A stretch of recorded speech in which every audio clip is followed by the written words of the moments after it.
Yes? That's west from Zoo to the Ashlands.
You know how to bargain, don't you?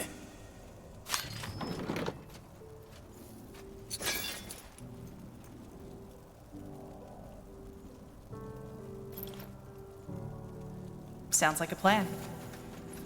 Oh.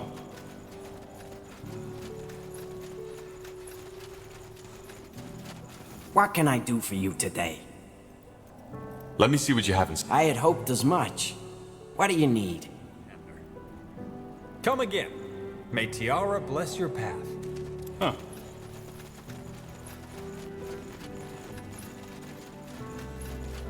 Ah, Corporal. I've found some new treasures. You might want to take a look at them. Moon silver swords. Pleasure doing business with you. Come again. I'm getting new wares by the next moon's turn. Yes? Have you come to see the fruits of my labor?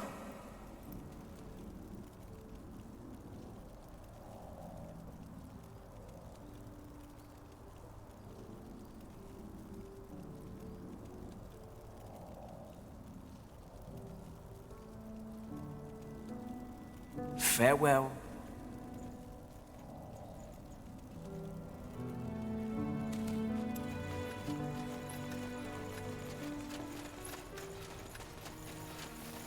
What is it? I would like to train. Well, if you have the coin, I might be able to help. Let's see.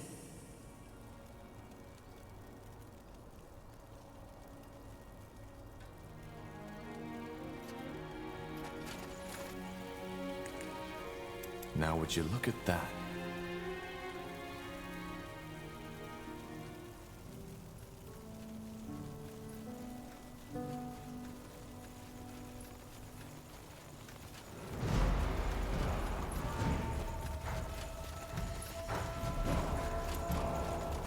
Zauraka, what do you need? I want to train the fire. All right. Here's what we can do.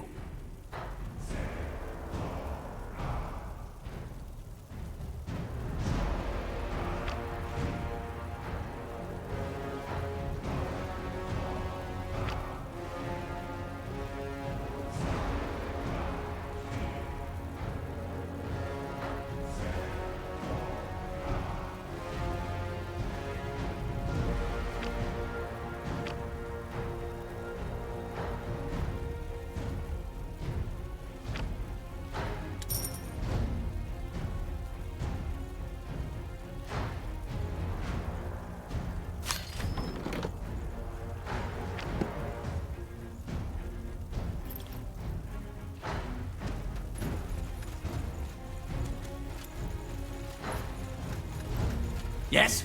Looking for some orcish craftsmanship?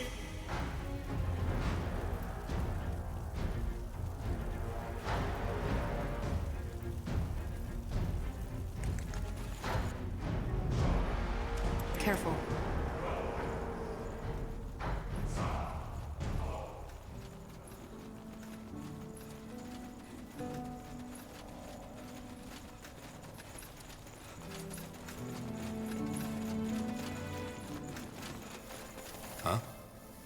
I want to buy. Music to my ears. What did you have in mind?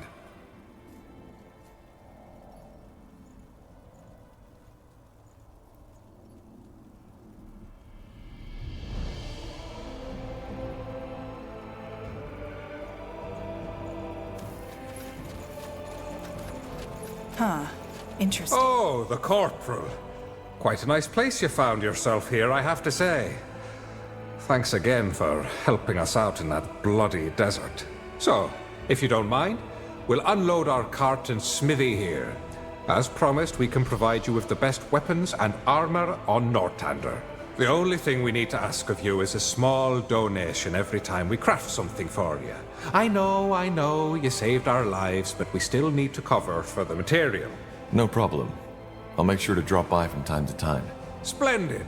Me have strength, Corporal. Yes? Want to trade? Farewell. Interesting. Best you talk to Ulfric. He's good with words. I'm good with the anvil. Will do. Let me see. Tandai Tahar.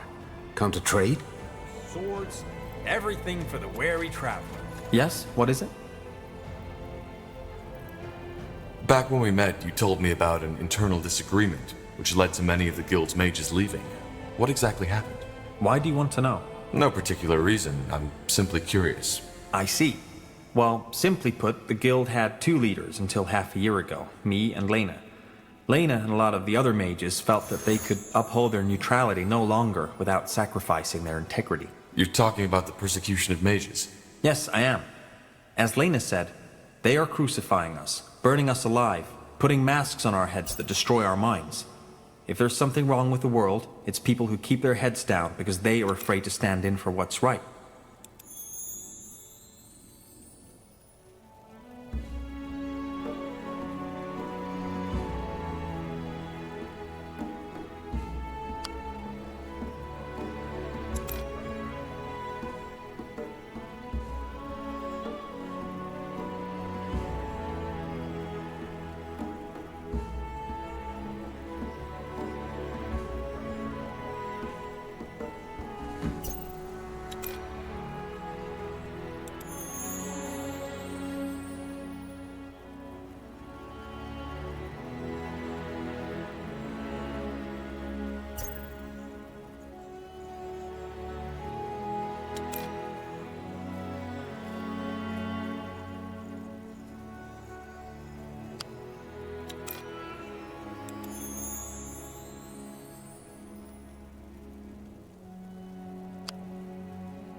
Quite the speech. She was very emotional when it came to the topic, yes. However, her stance conflicted with everything the Creators Guild stands for. We preserve knowledge, push forward the boundaries of magic. We do not involve ourselves in power games and politics. Figuratively speaking, a fisher will never be a good military commander, just like a mage will never be a good politician. So where did Lena and the other mages go? I do not know. They left to fight the purity and save mages. but I have not seen them ever since. Could you tell me more about Lena? What was her position in the guild? She was the guild's treasure master. Other than that, I do not know what to tell you. She was quite young when she joined the guild, not even 24 winters old, and immensely talented. When it came to mentalism, her skills were unmatched. She was different than the others. She was better than the others. And I always saw a spark of genius in her eyes. And yes, I do know that most people would call that attraction. But it was just a fraction of what made our bond unique. Well, I understand the conflict. Well, you are an empathetic man, so I would have been surprised if you did not. But these events lie in the past. There is no point in discussing them any further, though I had certainly hoped for a different outcome. You seem bitter. As I said, I had hoped for a different outcome.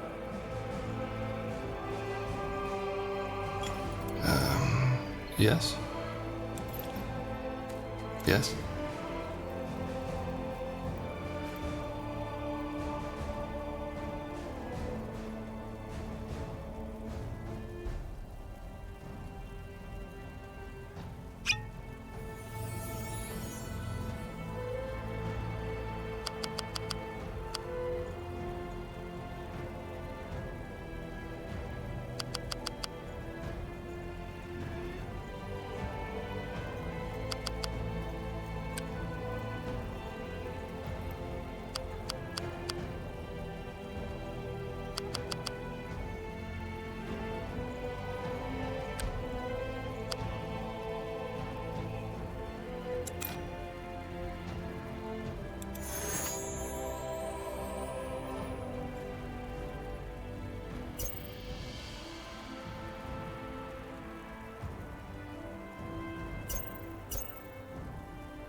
Interesting.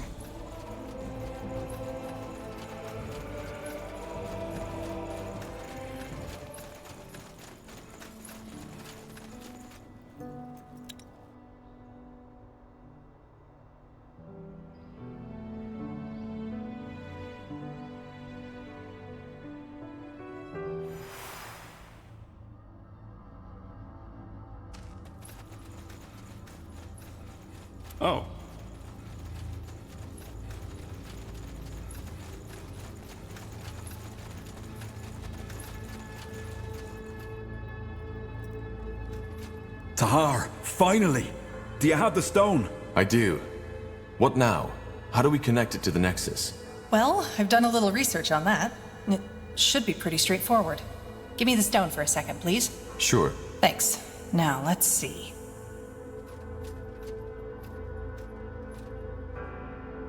Whoa!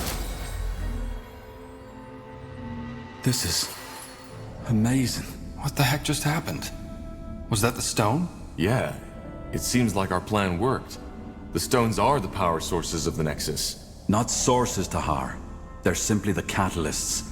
As I said, the energy, all this magic, it comes from someplace else. Well, I definitely know why the Shapers were so powerful now.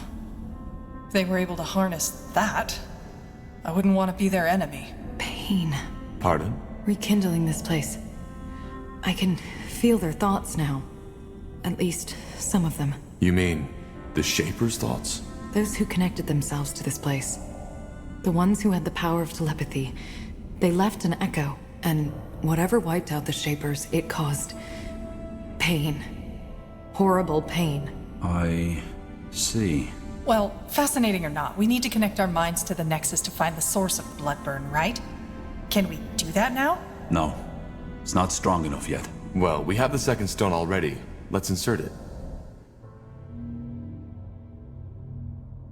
Okay, I'm ready.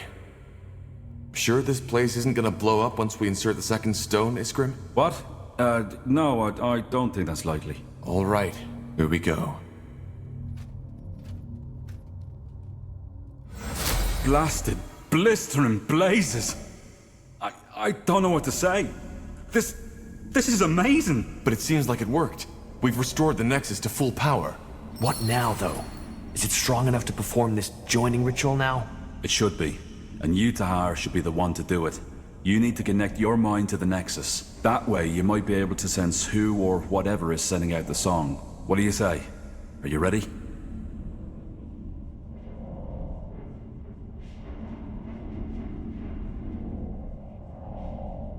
Shouldn't we, I don't know, prepare? How? Putting on a Shaper costume? Now's as good a time as any. Fair point. All right, Iskrim. I'm ready. Good. Then step into the forge. And what now? Tahar! We...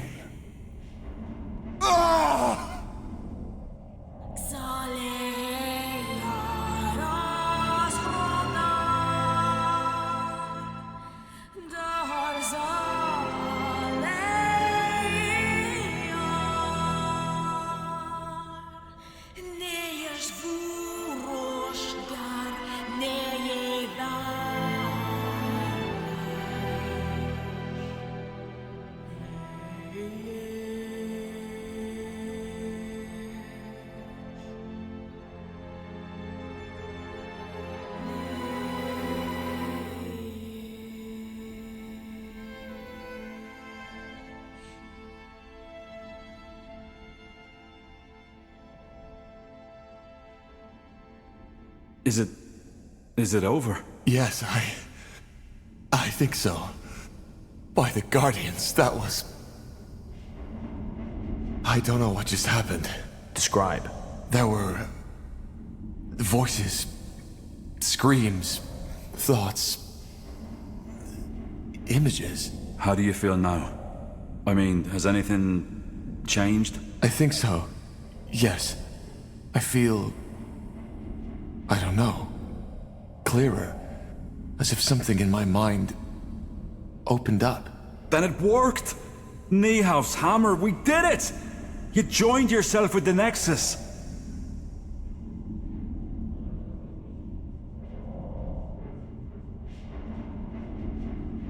So... I am telepathic now? You're not a Dreamweaver. I'd feel it if that were the case. I don't think you are, but you're connected to this place now. And therefore to the Shaper memories.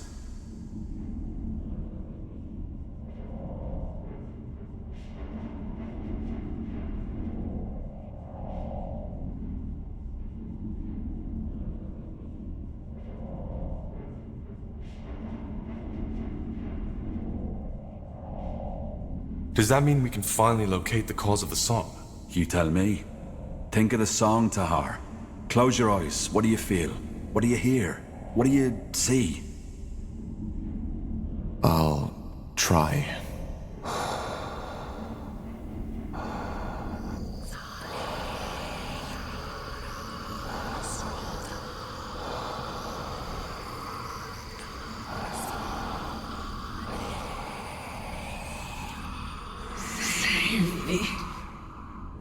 A failure.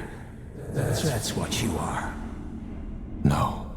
That's impossible. What is it? My father. I heard his voice. Your father? So you think he's behind this?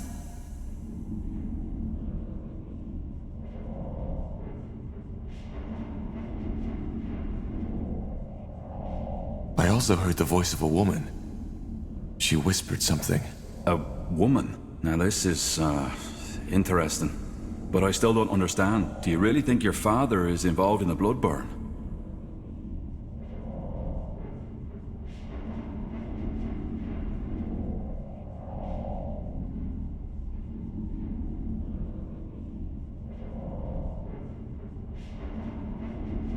I don't think so. There's more to it, but yes, my father is involved in this somehow. This is helpful, but it still does not tell us where to start searching. Think hard, Tahar. Is there anything else? Yes, there were sounds. Drips, crickets, flies, but... The eye. Your father's laboratory. Tiara's breath, of course. The eye? You mean the marshlands? Yes. My father had a laboratory there, in the old abandoned manor of House Waite. Nobody was allowed to follow him there, not even Rohan or I. Well, sounds like we have a lead.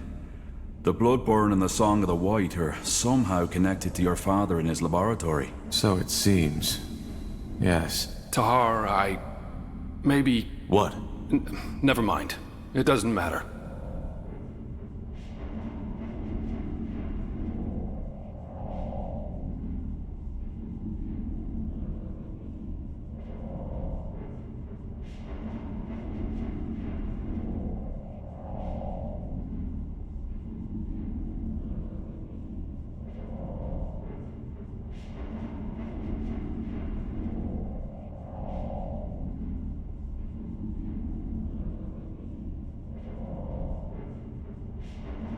Rohan, tell me. There's nothing to tell. Well, if you say so. I'll send a messenger to inform Lacane as soon as possible. He'll want to be there. Let's get prepared.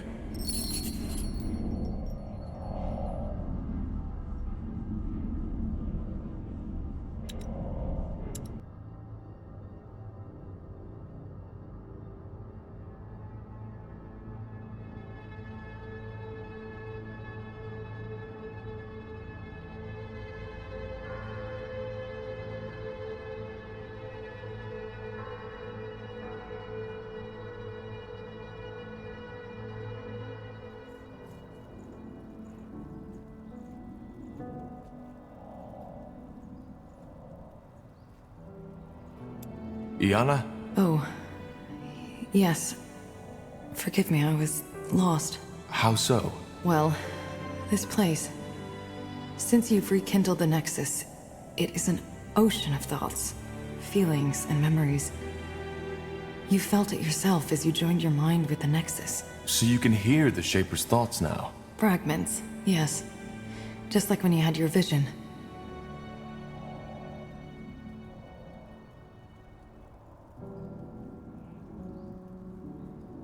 How come the joining didn't make me more like you? I thought the Shapers who connected themselves with the Nexus were able to feel each other's feelings and hear each other's thoughts. Isn't that exactly what Dreamweavers do? No. This telepathy the Nexus granted its users, it's different from my abilities. You can only hear the thoughts of the other ones who once joined themselves to the Nexus. And they are all long dead. In other words, you're listening to the whispers of 1,000 corpses. My mind, on the other hand, is like an open window. And people's thoughts and emotions are like leaves the wind has blown inside. It doesn't limit itself to a certain group of people, as Shaper telepathy did.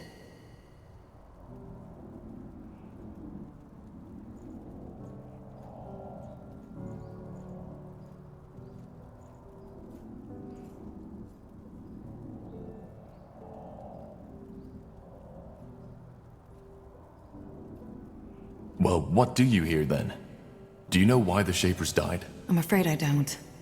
Just imagine standing inside at Everlight's market at high noon. It's impossible to make out anything. Which is why I try to keep my mind closed for most of the time.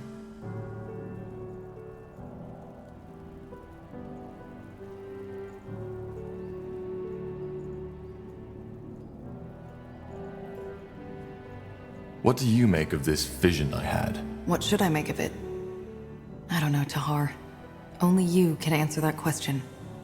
But I think your father's laboratory holds the answers you're looking for. And maybe an end to the bloodburn.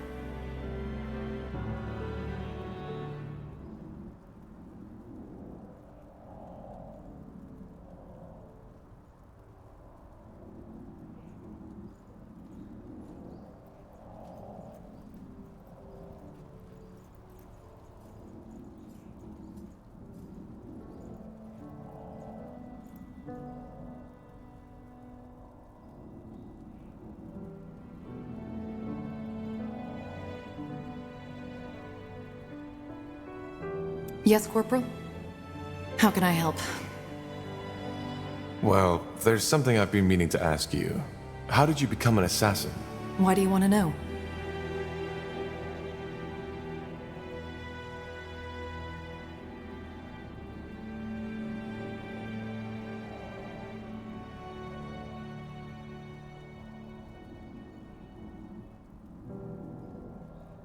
Because I want to know my allies. Huh.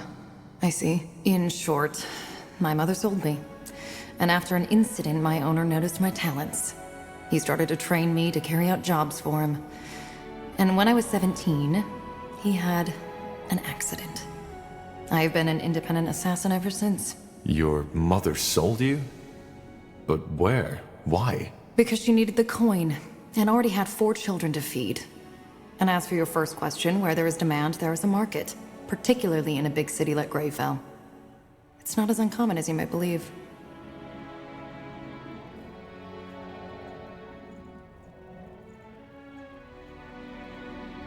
That's quite the story.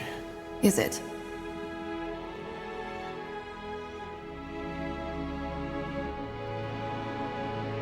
Even if she needed the money, that's despicable. Well, to her credit, she didn't take it lightly.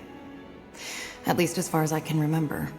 I was only 7 when that happened. That doesn't make it better. You're saying there's a slave market in Greyfell? Slaves, sex, murdering for pleasure. Just imagine every dark desire you can think of. And you know what the Greyfell Bazaar has to offer. I find it interesting that this surprises you. Didn't you serve in the Royal Army for 8 years? I only joined shortly before the Mage Wars started. And the Greyfell affairs were the responsibility of the Greyfell Guard. I just didn't know. Well, now you do. I do not agree with the purity of light in most aspects. But they are right when they say there are many sinners in this world. If you believe in the concept of sin, that is.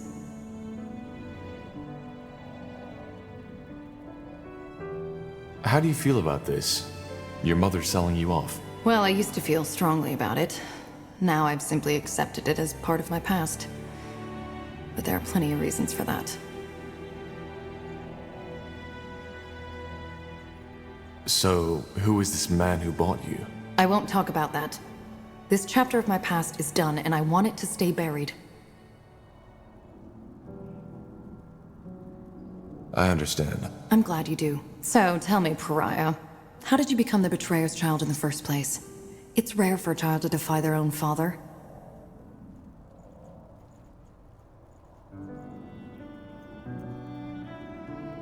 He lost his vision. When he started the rebellion, it was about the safety of mages, but he became more and more radical. I just couldn't stand by and watch anymore. That's admirable. Well, thank you for sharing this with me. Either way, is there anything else you need? There's something I've been wondering. How can you kill for a living? What do you mean? How can I align it with my morals? Yes. I don't know if this is the right moment for this conversation. Maybe another time. There you are. I was hoping you'd come by. The Eye. And here I'd hoped I'd never see those bloody castle walls again. I know that feeling. Tell me, Rowan, did my father never tell you anything about those experiments he did there? At all? No. He didn't. I see. Well, then I guess we'll find out. Tahar, what is it?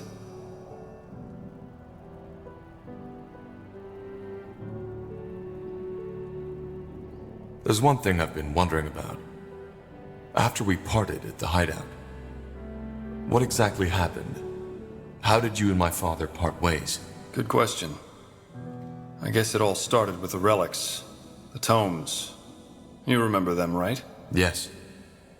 He was hoping they'd help him to win the war. Exactly. And there was this one moment when he found the 5th tome, when I came to a realization. You see, there were all those bodies, enemies, but also many of our people. We had shed so much blood, Tahar. But Asamo, he didn't care. If there was any grief in his eyes, I couldn't see it. And as dramatic as it may sound, that's when I finally understood that we had lost our cause. This wasn't about ideals, about us mages anymore. It was about him. Whatever his intentions had become. And that's the reason Zane, Helena, and I betrayed him. Come on, do you really want to tell us you didn't see that before? The tomes were all about power. I knew it was about power. But Asamo always told us that he would use that power for the greater good.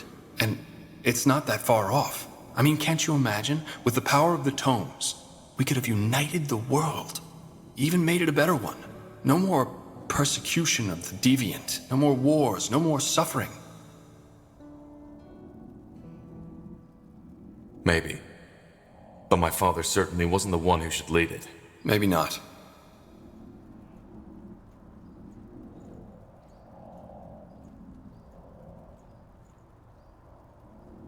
Sure.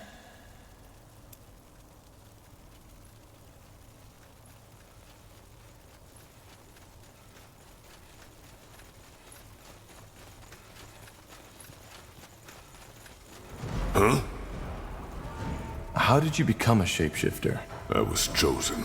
And how does that work? Complicated. Are you sure you want to hear the whole story? Time isn't exactly on our side. It isn't, but the more I know about your abilities, the better. You're fighting for me, after all. We're not fighting for you, Tahar. We are fighting alongside each other. That's a big difference.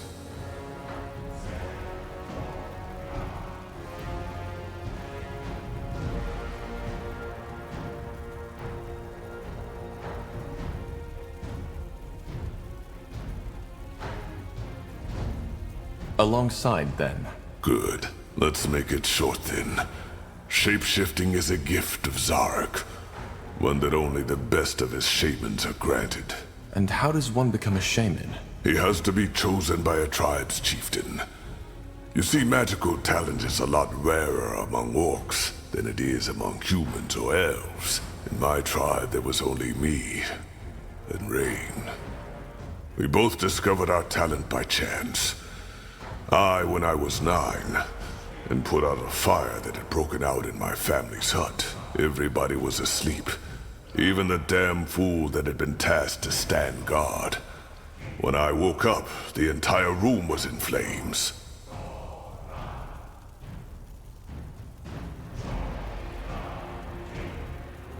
So it was your magic that woke you? No. I needed to take a piss. Makes sense. What happened then?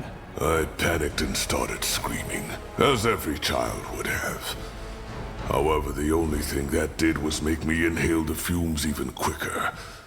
My vision blurred and I lost consciousness. When I woke up again, I was on a bed of hay in the village shaman's tent, and everybody was staring at me, as if I was Zarek incarnate. I asked what happened and they told me. Just when I had lost consciousness, it had started to rain. Not just a little. It was a full-fledged storm, a deluge from the skies. With not even a minute, all the tents in the village had been flooded. The fire wasn't extinguished right away, but was quickly put out by the other orcs that had been awoken by the storm. That's impressive. Well, it was also my last successful weather ritual. If it hadn't been, Barker Gore would be all meadows and forests by now. According to my brothers, I had an orange shimmer in my eyes, and was muttering strange words when they took me to the shaman. She told me that was a clear sign that I was gifted, and that I had fire in my blood, as my tribe likes to say. Of course, it changed my life entirely. All of a sudden, I was my Cal's pride. It was strange, not just for me, but also for my kin.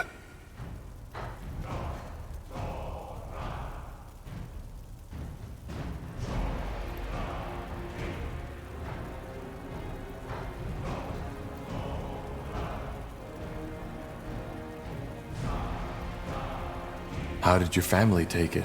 Well, they were proud.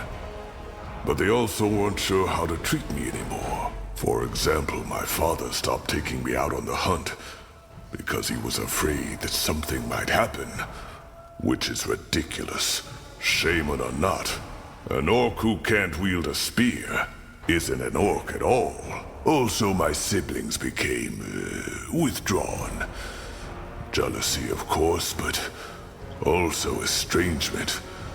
All of a sudden, their baby brother had become this strange being, which had apparently been bitten by Zarek himself. I'm sorry to hear that. Don't be dramatic. There's worse fates than being the one gifted orc among thousands. Who trained you? The healer? Yes, but only about her craft. Primitive ghost callings, alchemy, medicine. I learned my magic from an elder who lived in a tiny shack a 15-mile march from our village. I woke up every day before dawn, walked for 2 hours, served him, and received my lessons. Then returned to my Cal shortly before midnight. It was hard, yes, but it was insightful. Those long walks in the darkness, the solitude at the foot of the mountain where his shack was, they shaped me.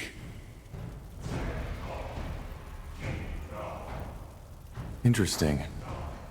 And who is this Rain you mentioned earlier? Did I? Well, that's complicated. I don't want to talk about it. All right. Understood.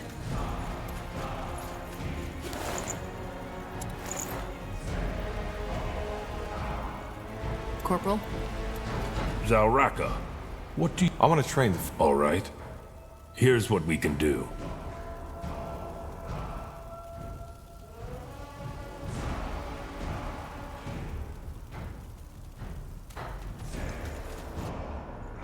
Huh.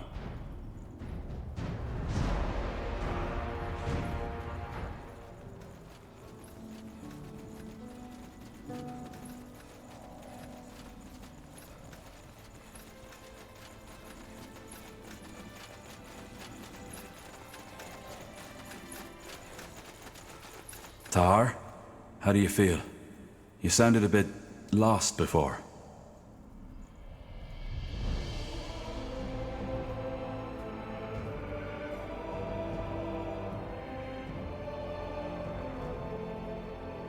I guess I was. My father's voice, it brought back memories. And not exactly good ones, I suppose. Well, I hope we can find some answers in the marshlands. Is there anything else you wish to talk about? If not, I best get prepared.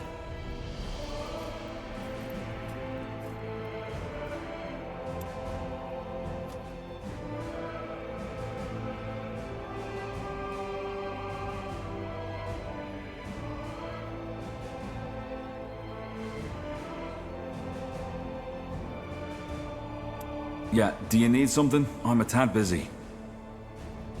I'd still like to know more about how you ended up in Nortender. Bugger and blast. And here I was hoping you'd forgotten. All right, I'll tell you. But only under one condition. Yes? That I get to ask you a personal question too. Then we have a deal. Go ahead, I'm listening. Fair enough. I was born in the Windwall Mountains.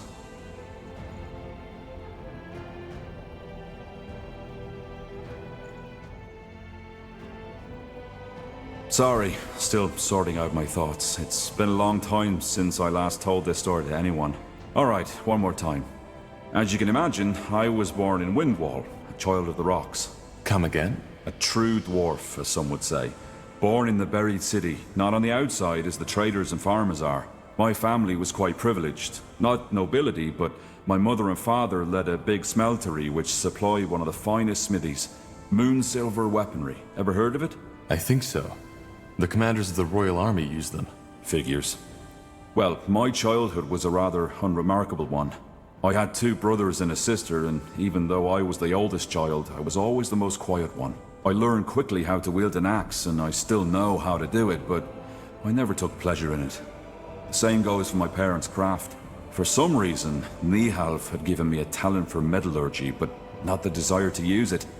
Instead, my biggest love was always made with ink. Books.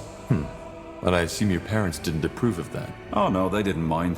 I had 3 siblings who could do the job as well as I, so the future of our family was secured. On the contrary, they were quite accepting, which wasn't usual amongst dwarves, especially not those in Windwall.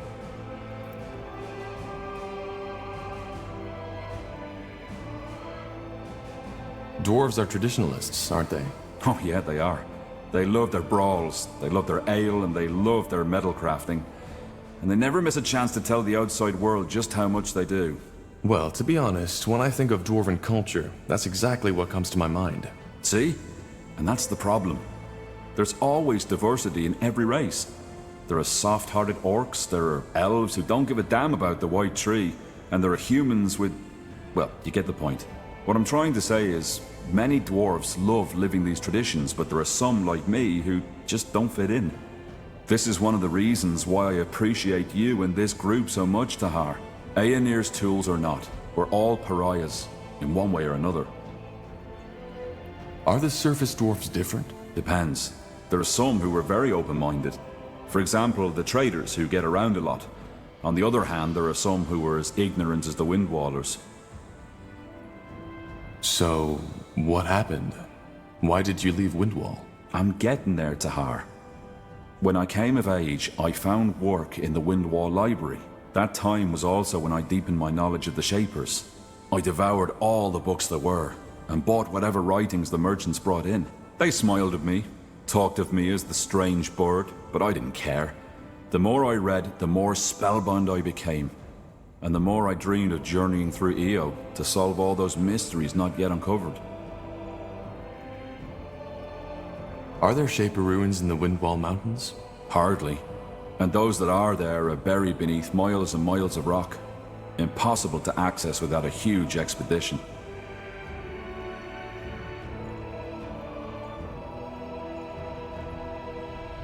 Huh. And what kept you from doing just that? Well, 2 things.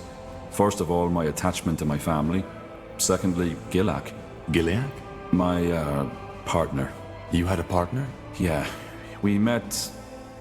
I'd rather not go into detail too much. Fact is, we lived together for 6 years. He was very dear to me. Let's put it that way.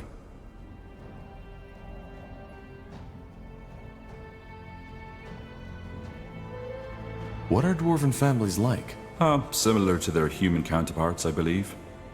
Having family and offspring is considered to be very important, especially if you're of noble blood. But living with someone of the same sex is acceptable? Well, yes and no. If you do, you don't talk about it, and you should make sure to find yourself a wife or a husband to found a proper family, eventually, and bring new children of stone into the world, even if that family is just a charade. If you don't do that, you're frowned upon. There's even a word for a childless dwarf, man or woman. Galrag, which roughly translates as dusty boulder. Very amusing, I know.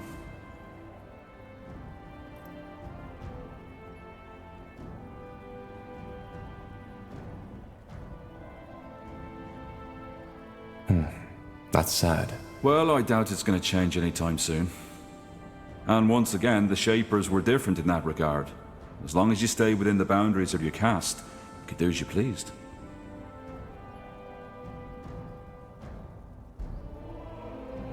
I understand. But something happened, didn't it? Yeah. The Blackstone Rebellion. Ever heard of it?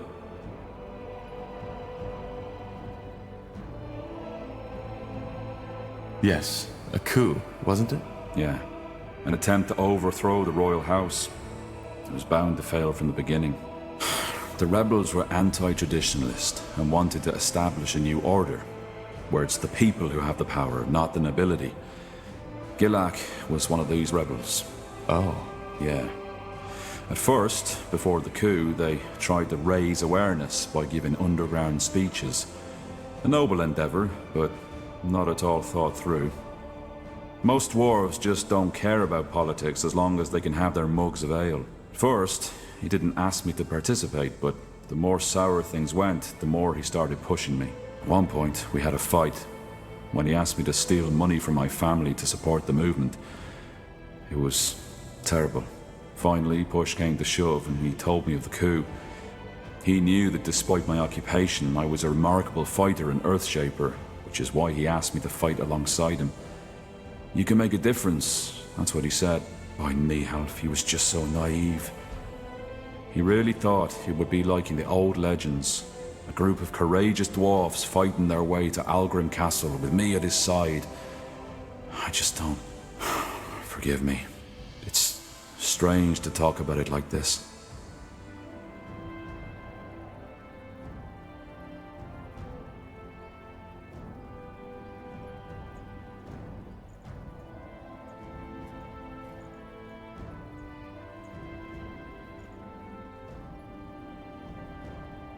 It's okay. Thank you for trusting me. Yeah, sure. You can imagine how torn I was. I knew he'd die if the coup took place, but I also knew that I couldn't stop him.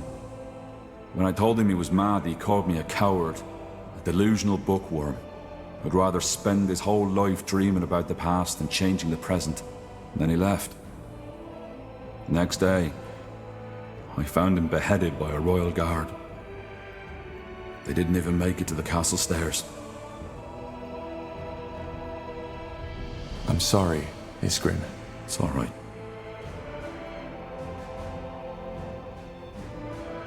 Why didn't you tell the guard about the movement's plans? They could have stopped him. Yeah, they could have.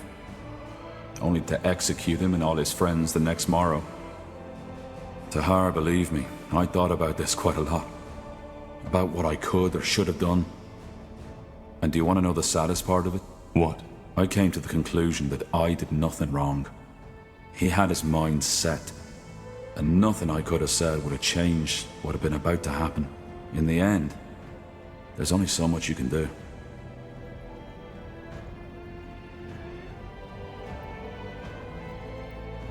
What happened then? I ran. Not only because I'd rather have died than returned to that empty house of ours, but also because they would have arrested me too. Our relationship wasn't a secret, and in their eyes, I was as eccentric as Gilak and his friends. And we all know how dangerous eccentrics are, don't we? I left my family a letter, telling them not to come after me, bought a horse, and rode as far as it would take me before collapsing. That was 9 years ago. I haven't returned ever since. What about your family? Did you ever hear from them again? Not directly. Every now and then, I return to a big city to find a dwarf who can tell me about Windwall. But the thought of returning, I don't know. I know it's cruel toward them, but I just don't think I could ever bear setting foot in those cursed stone halls again.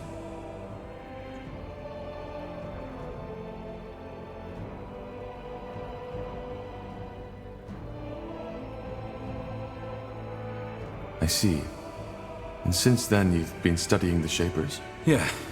If there really is, as people say, a silver lining to everything, then this would be it. I'm finally doing what I was too afraid to do back in Windwall. I'm living my dream. Though the price I paid for it was high. And you know what, Tahar? What? There's a third reason to my fascination with the Shapers I haven't told you about yet. It's Gilak. Stupid as it may sound, there's a part of me who wants to prove him wrong. To show him that the past has value, that it can guide us towards a better world. I see. Well, thank you for sharing this, Iskrim. I appreciate it. Yeah.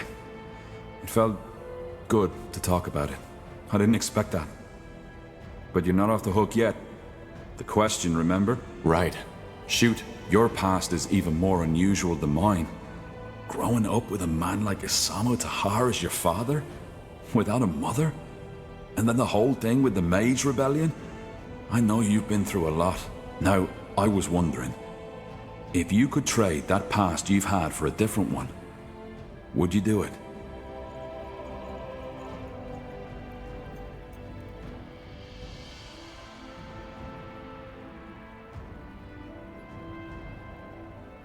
What kind of a past could I choose? Anything? Anything.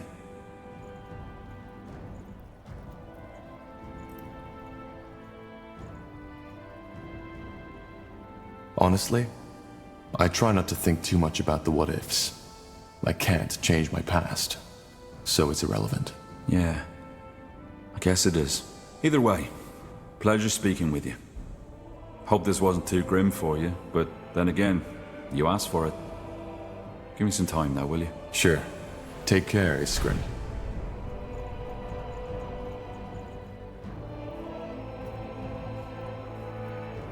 Tahar, may I help you with some... Goodbye. Let us see.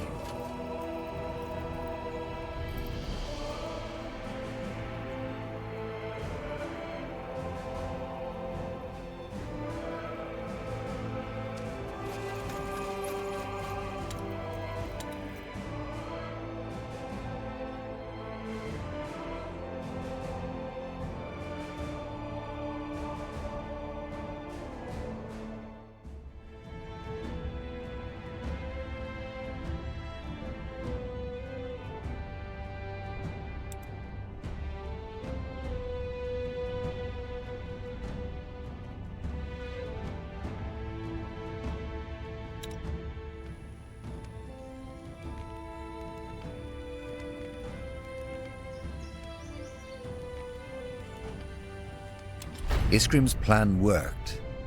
By joining your mind to the collective subconscious of the Shapers, you were able to locate the origin of the Song of the White. The marshlands, also known as the Eye, where your father had a secret laboratory. It seems that Rondar the King was right. One way or another, your family is connected to the...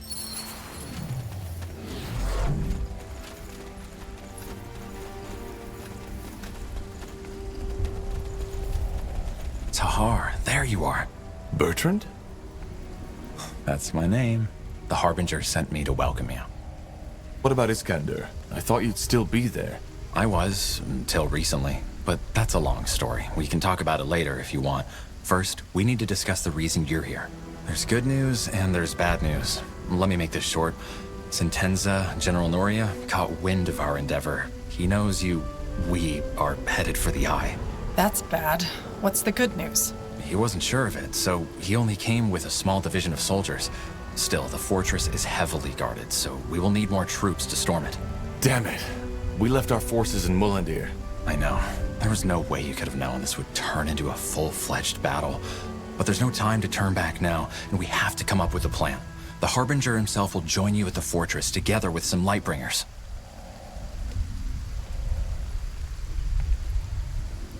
Lightbringers? So the Purity has actual soldiers now? That's not really news, is it? They always had the Bane. What? No, the Bane doesn't belong to the Purity. They believe they do, but the Harbinger has clearly renounced any affiliation with them. You really believe that? For the Harbinger's right hand, you definitely don't know a lot. If that's what you want to believe, go ahead. Regarding your question, Tahar, a lot has happened since your escape from Greykeep. More and more people have started to see the light. And it is not just townsfolk and farmers anymore, but also soldiers. They all wish to fight for Aeonir's return, and we guide them.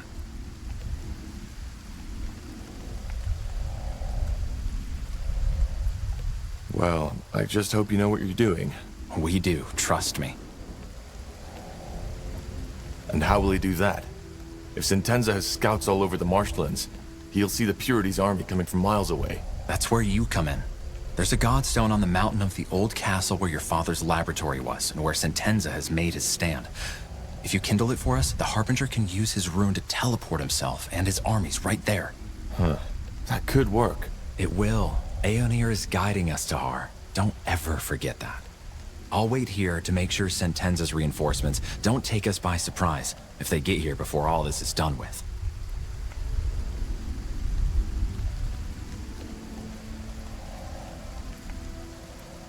I still don't understand how Sentenza got wind of this.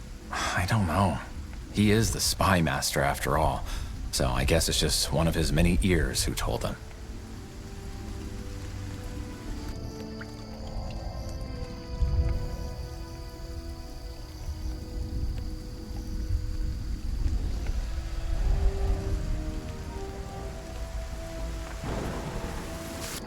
Can you tell me anything about the marsh?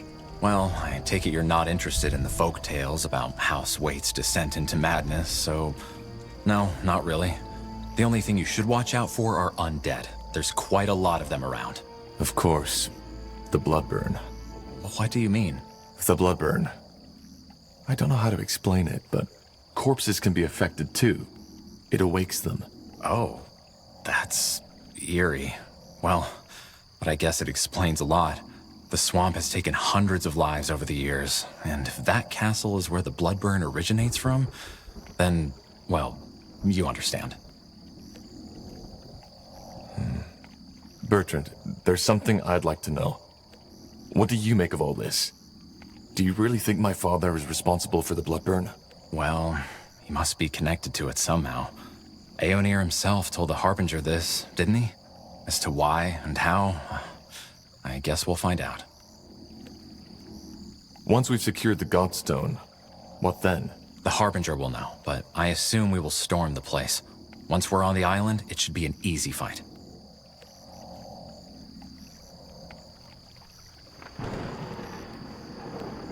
Shouldn't we try to reason with Sentenza first? No, I don't think that's wise. Sentenza hates you, and he hates the Purity too. He has been trying to hunt you down since you escaped the keep. We cannot take that risk.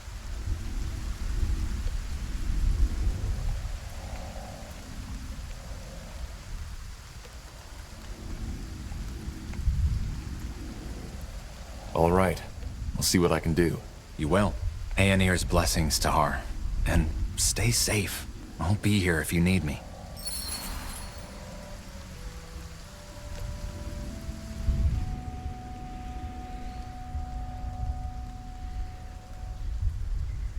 Mm-hmm.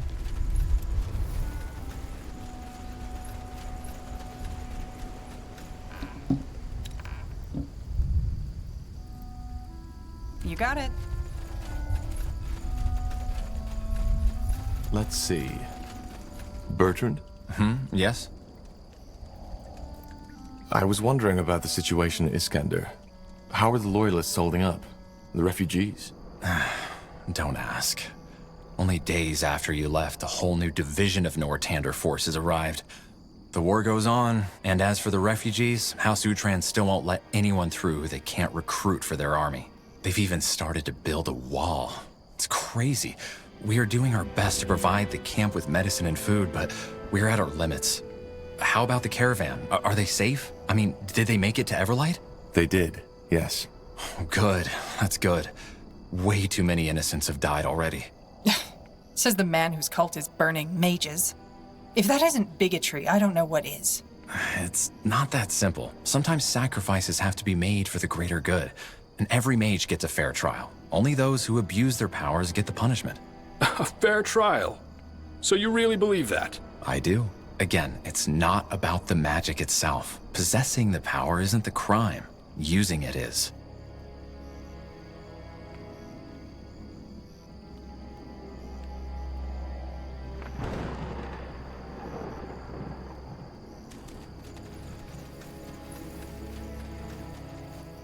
That way? More of them. This place is a bloody graveyard. I'll make it quick.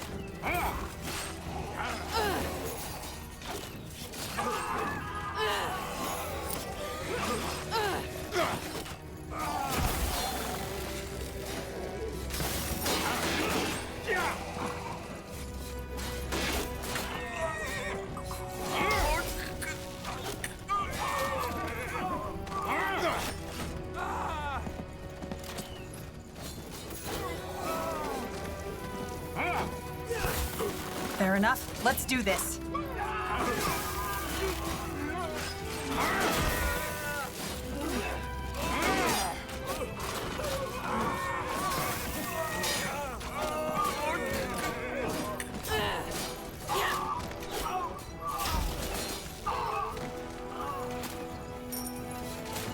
Get ready.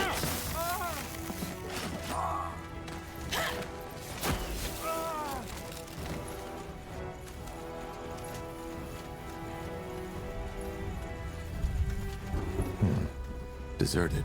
The hut is still in good shape, though. Maybe the fishermen just left because of the storm.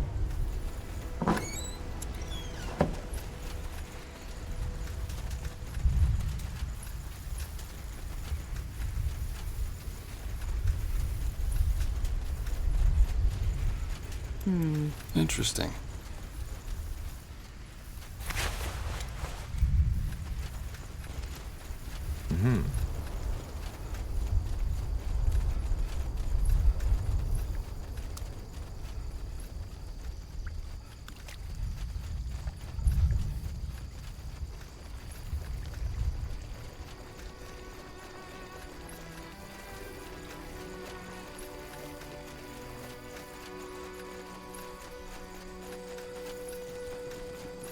Look at that. More Nortander folks.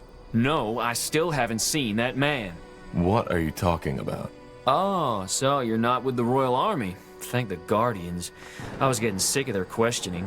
They're looking for someone, a traitor, apparently. Which leads me to the question, who are you if you're not with them?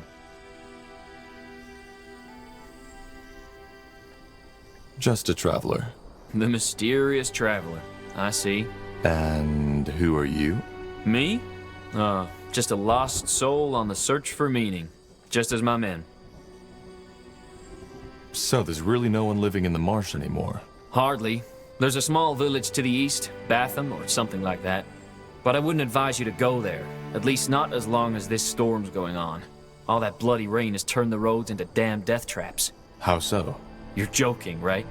You're in a damn swamp here, friend. One false step and you'll end up as a mummified corpse on the bottom of these ponds.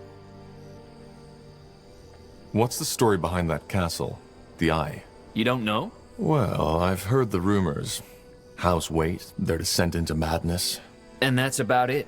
Some 100 years ago, Parzival Waite, the head of the family who once lived in that lovely ruin on the island, contracted some disease and went completely and utterly bonkers. How? Well, he started seeing things, had those dreams of a white city, and said that something is coming to devour the world and that he has to stop it. At first, his wench, they didn't have heirs yet, and rumor had it she was barren, tried to help him, but eventually she lost her mind too. They started putting up crosses everywhere to keep that something from coming, starved themselves, and eventually started sacrificing their servants to the renegade gods to ask them for help. The story got out, and the villagers, at that time there were more, stormed the castle and hanged both him and his wife. End of story. There is something strange about these swamps, though. As if the fabric between the worlds is thinner somehow. Weaker. If you say so, milady.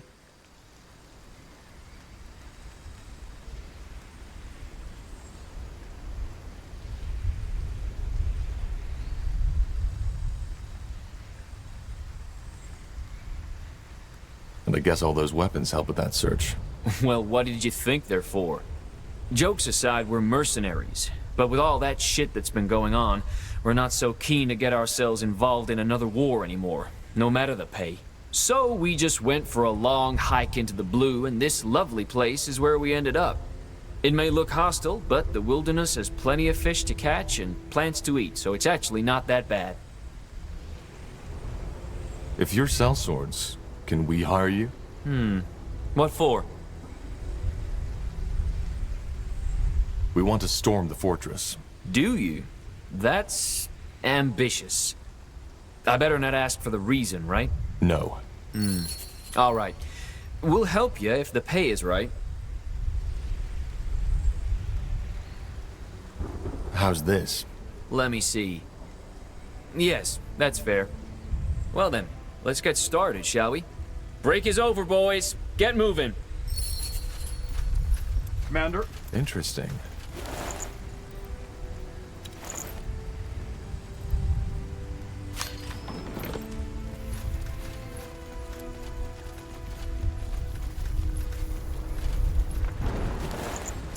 Got it. Sounds like a plan.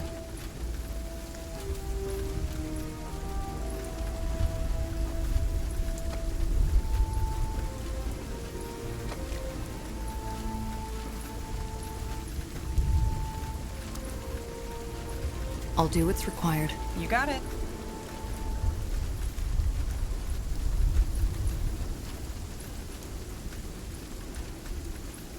Prepare yourselves. Walking corpses. Take them down.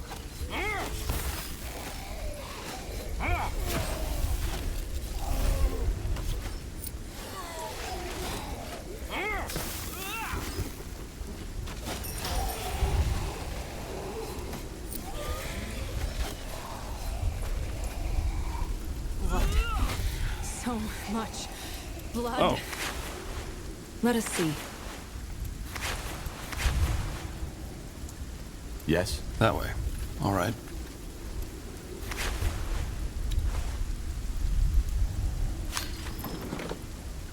What's next? Sure. Understood.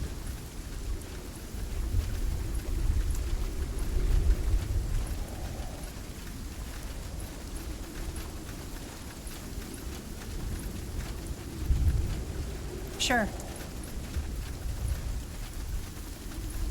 You read my mind.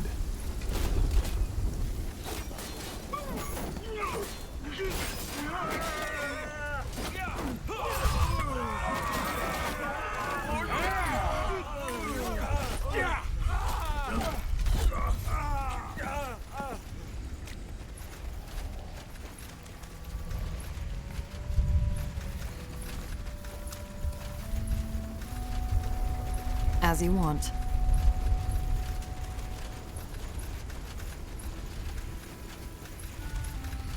I understand.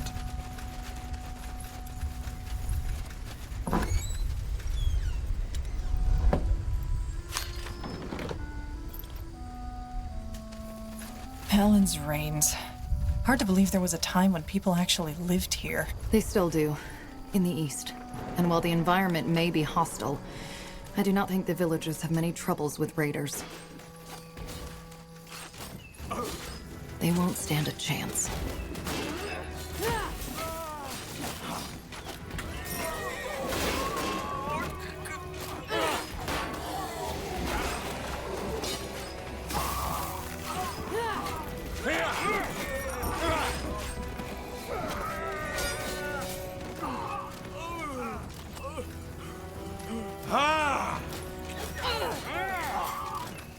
It will be bloody.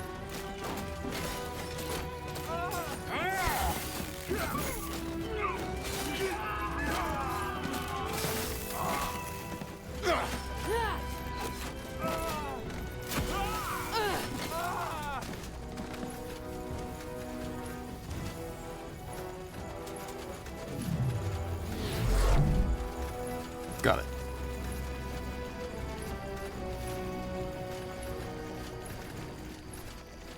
Sure.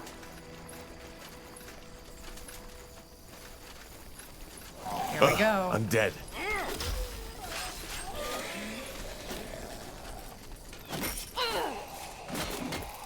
How do you like that?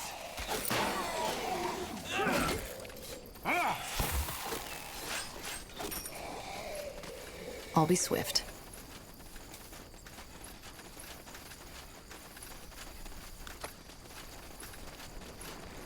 No, there's no getting through here.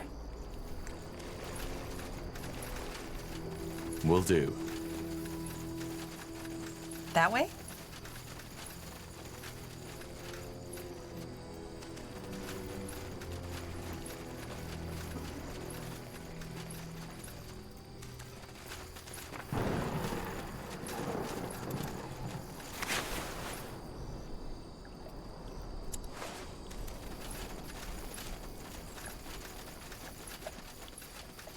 You got it.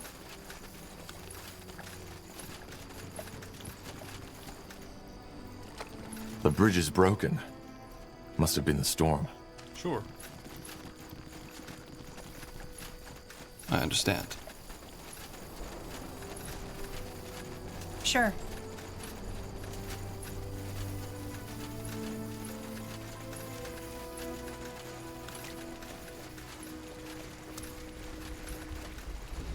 Of course.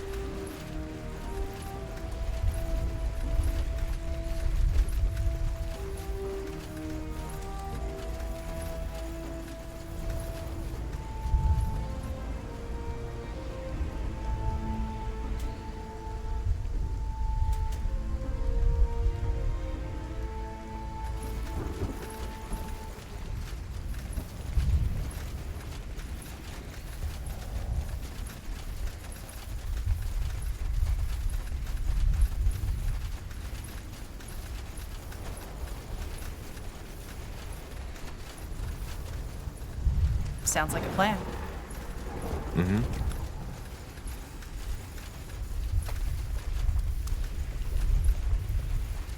That way. All right. Sure. That way? Got it. I don't think we should go there. The storm's completely soaked the ground. It would be too dangerous. Understood.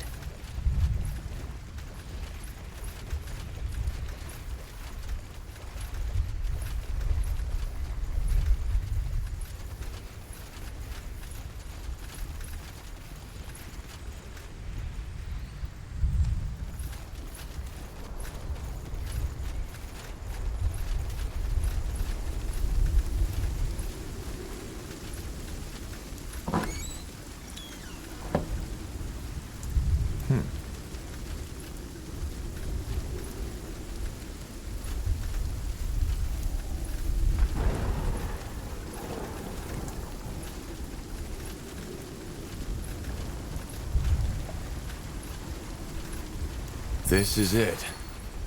Huh. Strange this Intenza hasn't reacted by now. He must have heard the fighting. Maybe the storm drowned the noise? It's possible. But not likely. You'll regret this.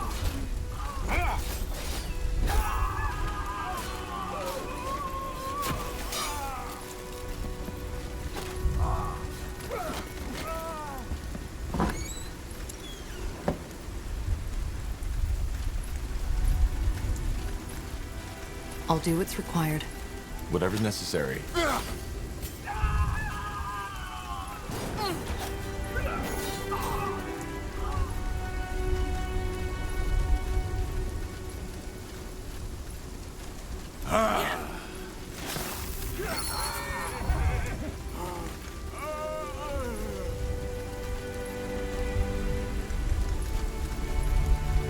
Sure. Sounds like a plan.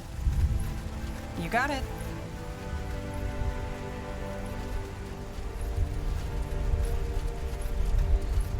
I'll be swift. As you want. I'll be swift.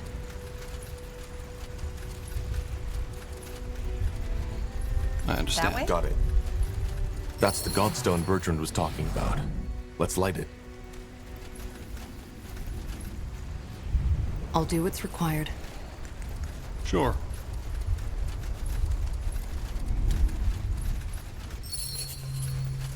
Harbinger. Carpal.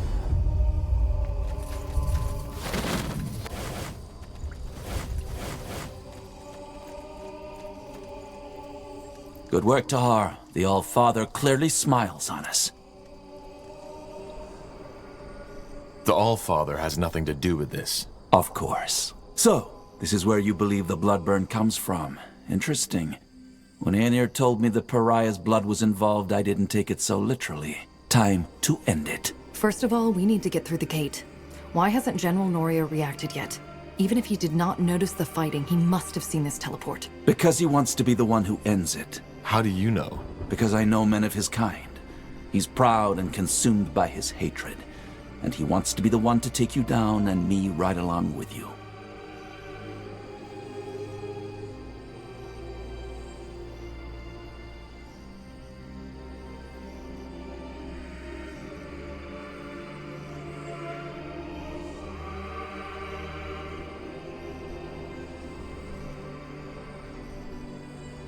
But the Purity is under the Lord Marshal's protection. He can't just kill you. Well, both Lord Marshal Arendir and the General know by now that I helped you. And even though the evidence wasn't enough to officially sentence me, it will be the moment I show up with you at my side. I knew it would come to this, Tahar. The only reason the Lord Marshal was willing to cooperate with the Purity for so long was because we had the people behind us. We were always a thorn in their sides. And this, me helping a deserter of the crown, is just what they need to take me down. Then you're taking quite a risk being here. I'm not. I've told you before. All that is happening according to Aenir's plan. Just have a little faith, Tahar.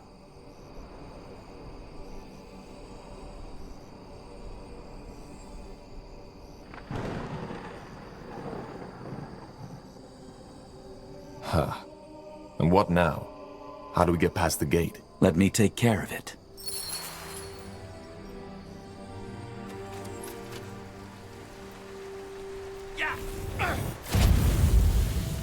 General Naria.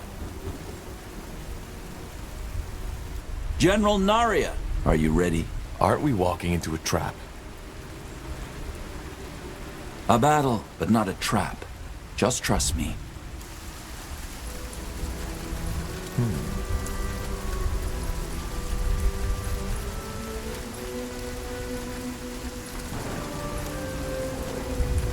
Walking right into the lion's den. This has to be by far the most foolish thing I've ever done. Just trust the Harbinger. He knows what he is doing.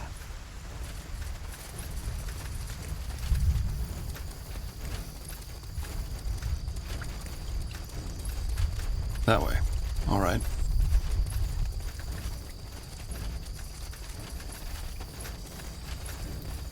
There he is.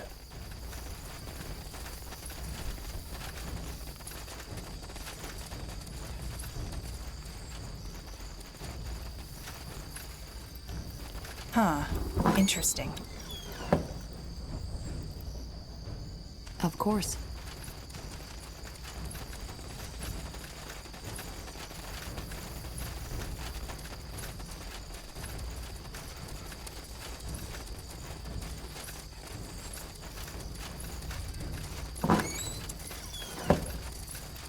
Sounds like a plan. I'll be swift. You got it. I understand.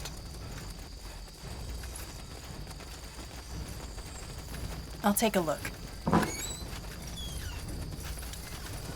As you want.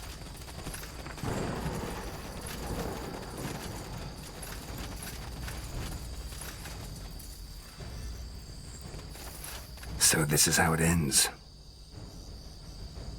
It doesn't have to. Doesn't it? What do you suggest, Corporal Tahar?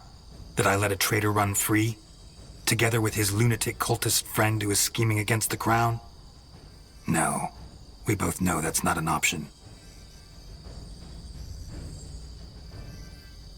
These people in Leonon were innocent. How often do you want me to tell you? You didn't know!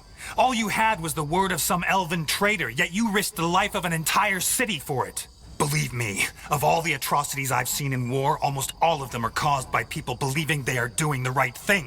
Because that's all it was. You didn't want to save those villagers because you thought they were innocent. You did it because you wanted to be the savior. Vanity. That's what it was all about. And I get it. Part of this is on me. I thought I succeeded in making you a warrior, a servant of the crown, but I failed, and I didn't even see it. You're just like your father. By the light, General! We both want the same thing. To end the bloodburn? Shouldn't we be helping each other instead? You're as bad as them, Carpal. Enslaving yourself to this madman rather than facing death like a soldier. You're just a coward. That's not... Don't, Bertrand. It's pointless. We know where the bloodburn comes from, Sentenza. It's this castle. If you kill me, we may never stop it. Why? What can you do that we, the Royal Army, can't? But thank you for the information. I had been wondering what the fabled Rondar Lacane and the prodigal corporal wanted in this marsh. Now I know. You couldn't stop the bloodburn even if you killed us. It's not how Aenir wills it. Well, we'll see about that. There needs to be another way. No, there isn't. Men, you know what to do.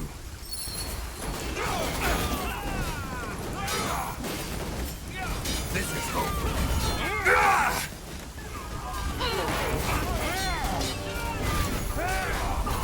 You really think it'll be that easy? Bloody traitor!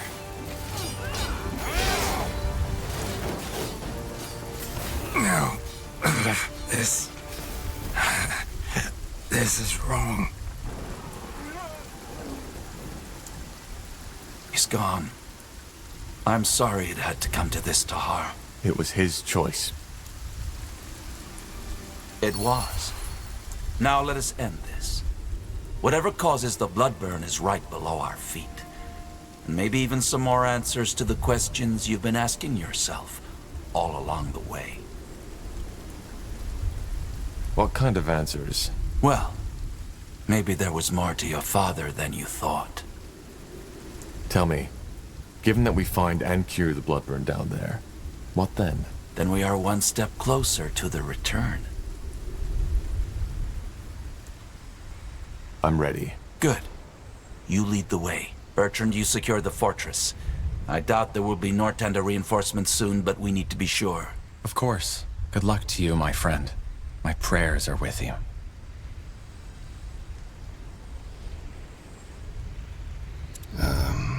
Yes? I'll do what's required. Careful.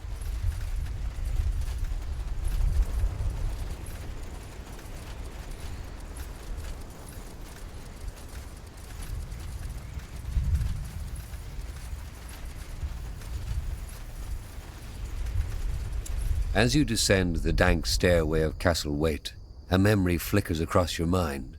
Your father, standing over your cradle, eyeing you with a mixture of affection, indecision, and disgust, almost like an archaeologist looking at a strange discovery. The memory disappears as soon as you and your companions reach the bottom of the stairs. Your father's sanctuary, as if touched by skeletal hands. A cold manifests on your shoulders, slithering, creeping, crawling slowly towards your chest.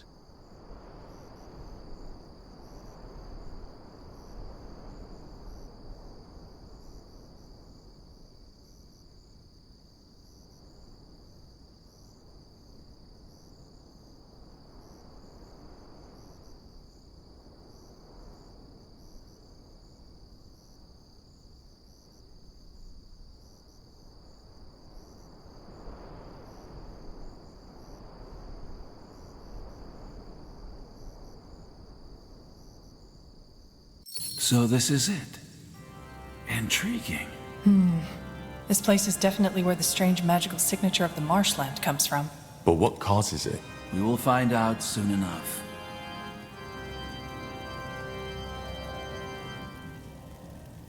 What do we need?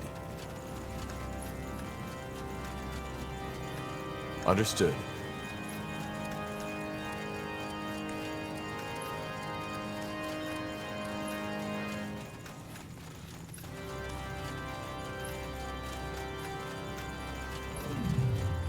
We'll make short work of them. This place is a bloody graveyard.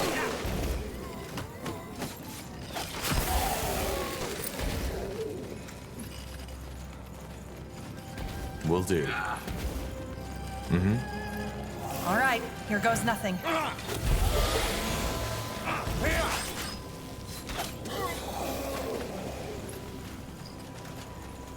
They will fall. What? That's all?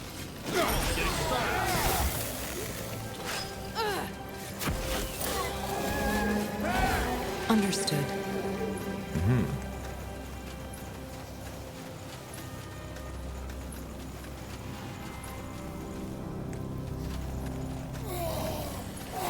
You read my mind. Take them down.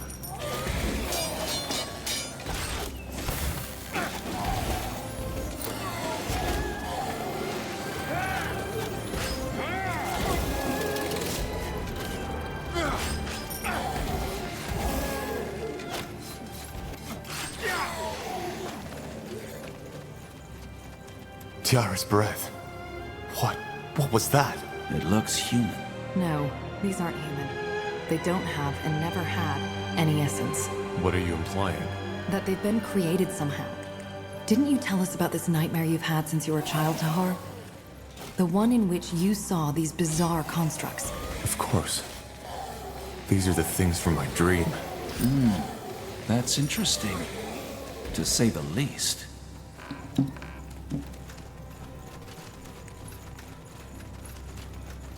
Got it.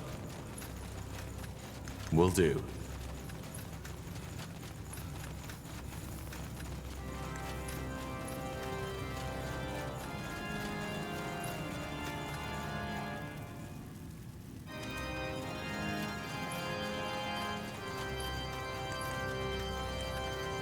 Now would you look at that?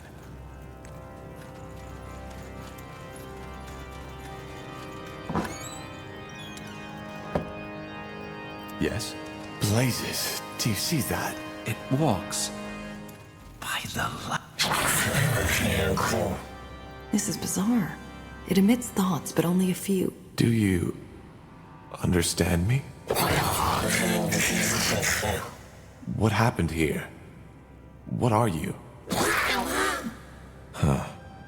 It seems to understand us. At least a little.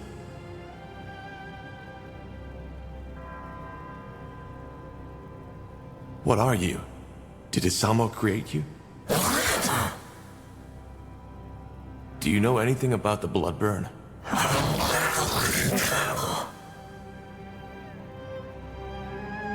I think we're wasting our time here. Let's push on. We should kill it. What? This entire place. It's a blasphemy. Only the All-Father should have the power to shape life like that. And we should free this thing from its suffering. I doubt it is suffering. It only seems to be capable of very primitive emotions. We will not kill this. All right. Then do as you wish. I'll be swift. Another Spectre. Careful. Ah! You'll regret this.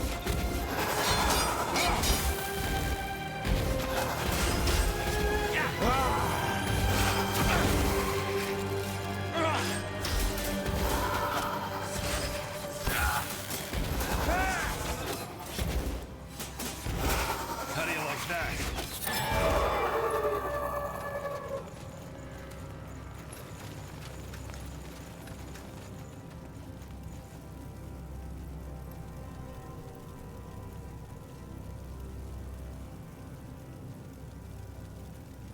I'll do what's required.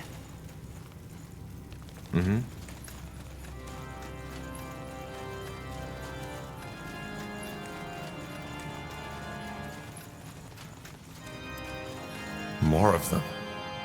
How many did he create? Blasphemy. No human should have the power to shape life like this. Of course. They will fall. An abomination. Kill it.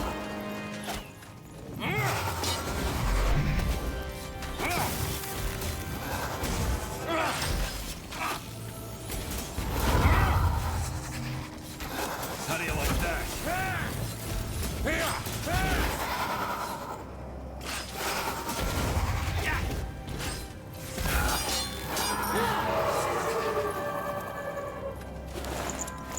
Sure.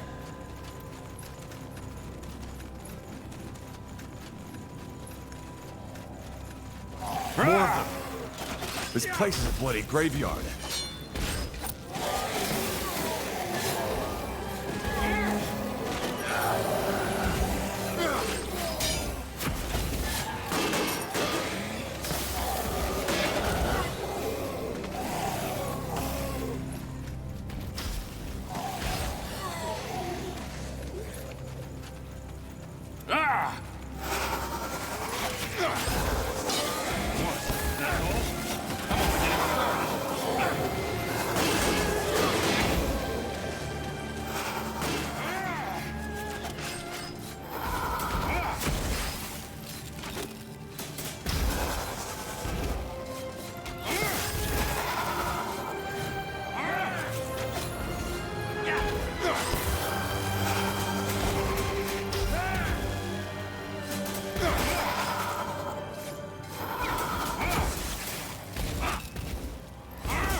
Let me see.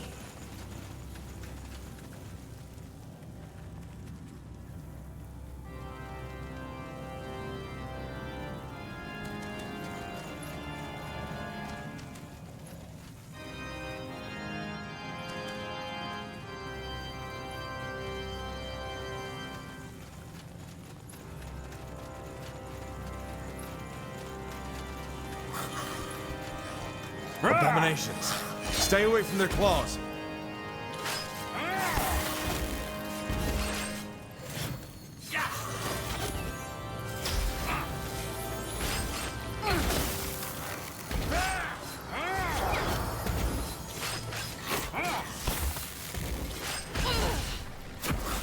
Blood. So much blood.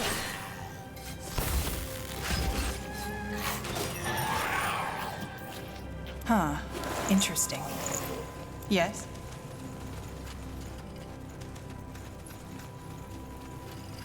That way? They will burn.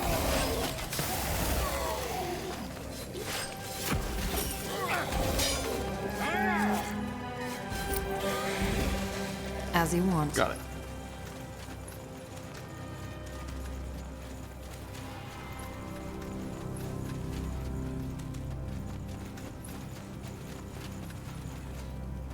We'll make short work of them. Another Spectre. Careful.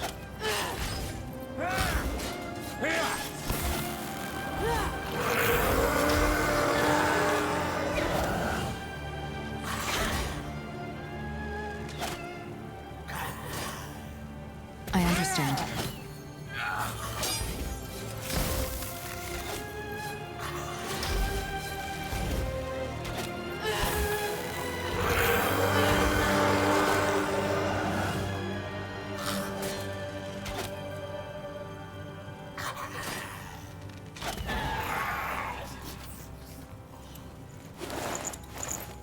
Sure.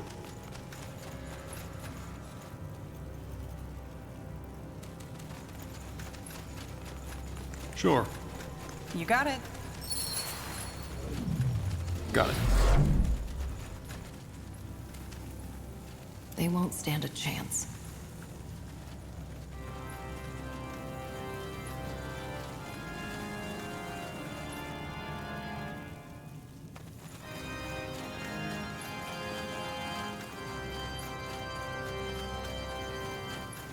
Understood. I'm dead.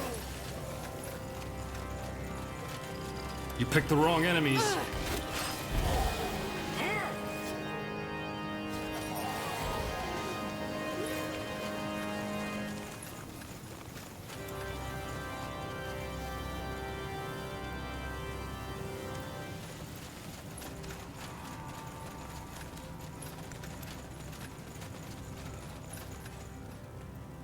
I understand. I'll Walking make it quick. corpses. Take them down.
That's impossible.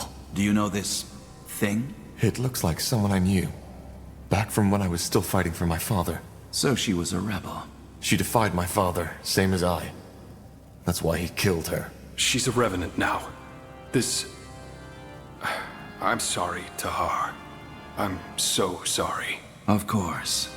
A ghost seeking closure.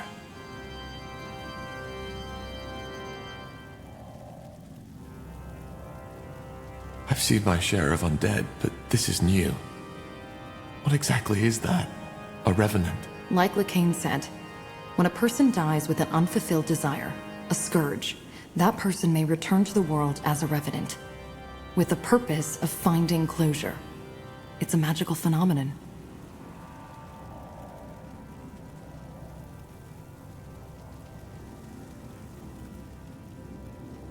Huh. She doesn't seem to be aware of us. It. And no, it isn't. Revenants are guided by raw emotion and magical auras, rather than sight, touch, or hearing.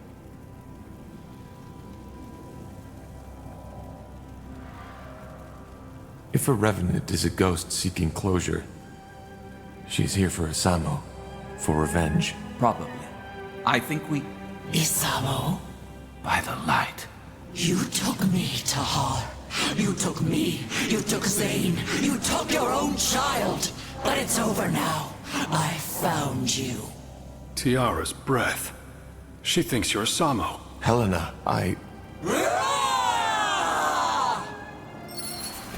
No. No! Control. Damn it, Helena! Remember, I am not Isamo! This is pointless. She doesn't listen.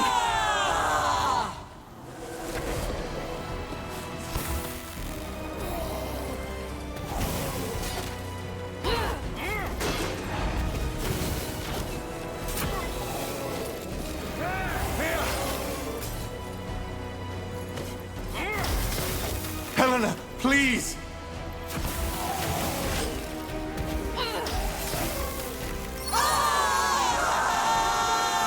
It's over.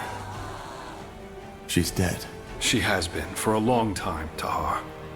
This creature, it wasn't Helena.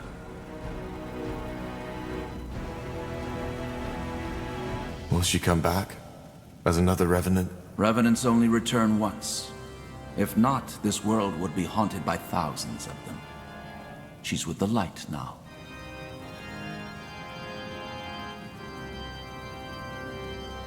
I don't understand why she thought I was him. It doesn't mean anything. A Revenant's mind, if you can call it that, doesn't work like ours. It only reacts to raw emotions and auras. She must have seen the semblance between yours and your father's.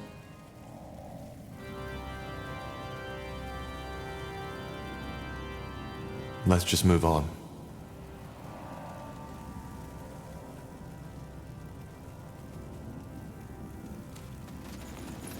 Will do.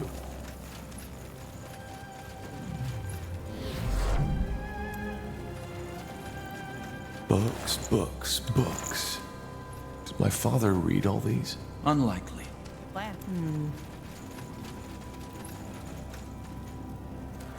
Let me see.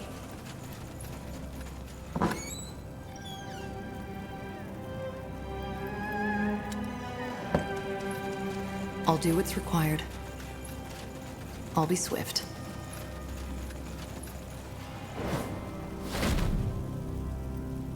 I'll take a look.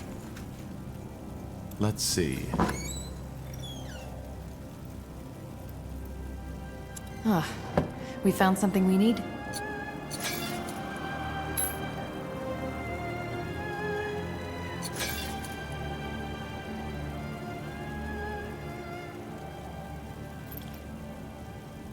Interesting.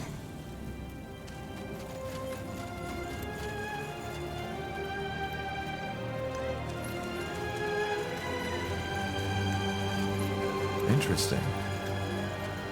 Understood. Huh. Interesting.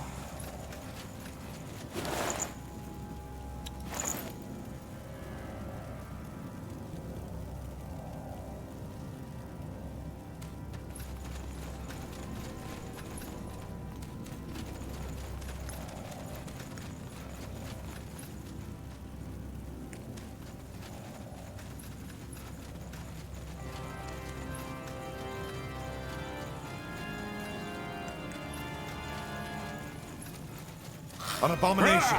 Kill it!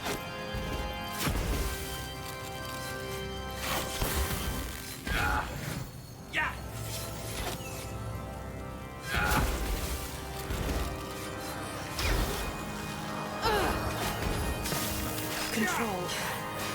Need control.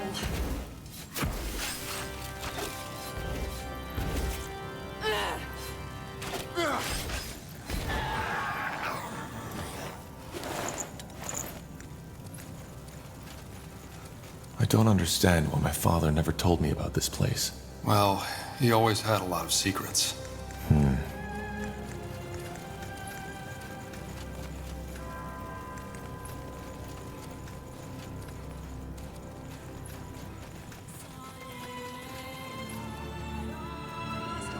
Do you hear that? The Song of the White. Yes, but it's clearer. It seems to be coming from down that hallway. Then we know where we have to go.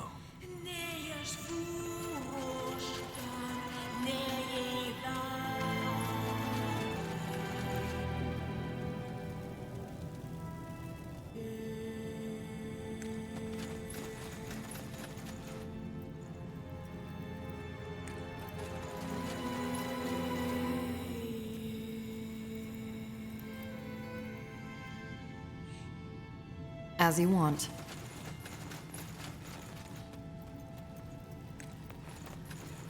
Let us see. The song. It has stopped. Indeed. Incredible. All this energy. I've never felt anything like it. Me neither. Whatever's behind that door, it must have been the source your father used for his experiments. Or maybe... no, never mind. What? Nothing. Just, thought. But it's irrelevant. Any thoughts? We have no idea what to expect, so we should stay closely together. No. I'm sorry? Whatever is in there, you, the pariah, needs to face it alone. It's what I saw in the vision, and thus, it's Aenir's will. Are you stupid? This is exactly what we shouldn't do. It doesn't matter. It's the Allfather's will, and we will obey.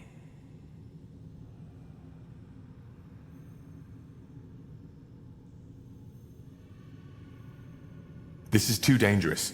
We go in together, or we don't go at all. No. You will do as the Allfather wills, and proceed alone. Else? Else, you will suffer the consequences. If you remember, there are dozens of my men and women out in the fortress, with the command to kill you all on sight, should you emerge from this place without me accompanying you. But this is crazy! We have no idea what he'll face in there. You will handle it. Now do as I say. Believe me, it's for the better. I don't really have a choice, do I? You don't. All right. Then let's get this over with.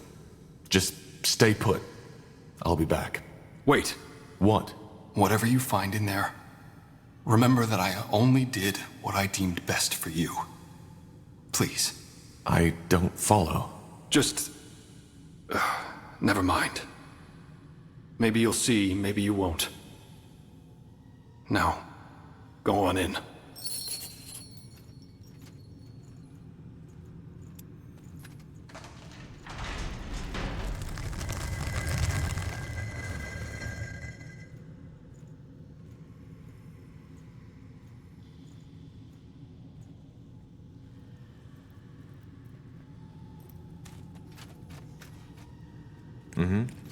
No turning back now.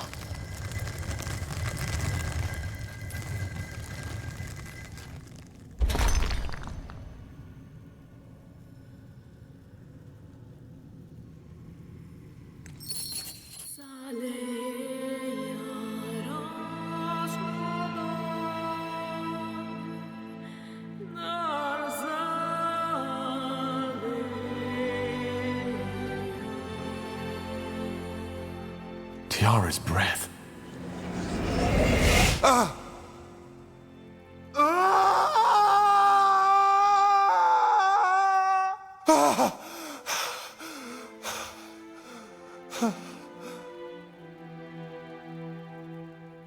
My child. Finally. What is this? Who are you? Your mother. I'm your mother. Wait. You? Say that again? I'm your mother. You are the blood of my blood, my child, my son. And you finally come. You've come to save me. I don't understand. I'm your mother. The quiet man, Isamo. He molded you from my blood. And after all this time, you finally heard me. Please, child, sit down. I believe we have a lot to talk about. You are silent. Yes. I'm sorry. All this, it's a lot to take in. I feel the same way. All those years I've spent in this slumber, only to wake up and be experimented upon by your father. To be given a child in some grotesque, unholy ritual. I still wonder if this is really happening. Or maybe just a strange dream. I'm afraid it isn't. Why is it that you call Isamo the Quiet Man? Well, I did not know his true name until years after my awakening. And before that, he hardly spoke. So this is what my mind always called him. So, you've been in this stasis until I came here, and I somehow set you free? I was awake, but at the same time I wasn't. Whatever the Quiet Man did after he woke me, it left me in this haze. I didn't see, I couldn't move, but I could hear, and I could feel. That must have been horrible. It was. And there were times where I just wished that he would finally end it. Why can I understand you? We don't speak the same tongue, do we? We don't know. But you joined your spirit to the Nexus, didn't you? Our minds are connected. Thus, I can hear you, and you can hear me.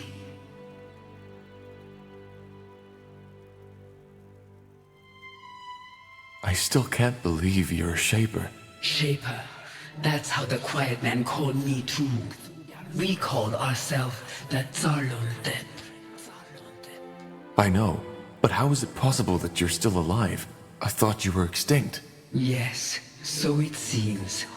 I was unaware of this until the Quiet Man told me. But how did your people die? And how did you survive? I do not know how my people died. Believe me, child, I have spent a long time wondering. As for your second question, it is a long story. I was one of the Yulas caste, the scientists, the scholars, the priests, and like many other Zalundeb at that time, I was taken by the Scourge. The Scourge? A disease.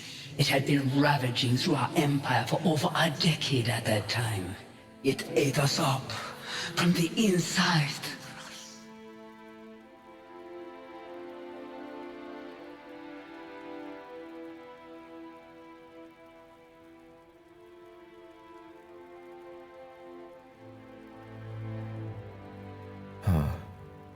Most scholars who studied your people firmly believed that the Shapers had cured the world of all diseases. Then they are wrong. We had found cures for many of them, yes. But even these were often only for the Yulas and the Zavas, the ruling castes. And there was no cure for the Scourge. But you survived. How? Through a ritual, an experiment. The idea was to freeze my body until a cure would be found. Looking back, I wonder why I was so eager to keep living. I was just a power-hungry woman who had no one to mourn her death.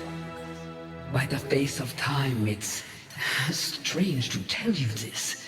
Millennia have passed, but some of the memories are still so lively, so real.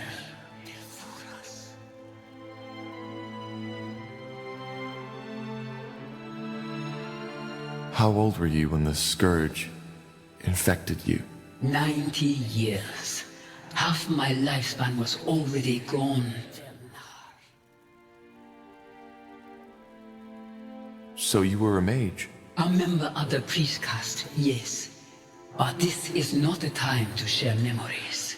Once we are free from this place, we will have all the time in the world to talk. And we will talk. There are so many things I need to know. About this world, about you.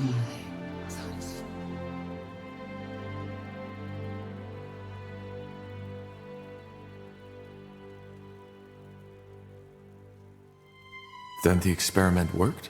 So it seems. Only that when I woke up, I was here, bound to that altar, looking into the quiet man's eyes. Our minds do not seem to be so different. So I believe you can imagine how I felt. It was terrifying, like a nightmare, one that would never stop.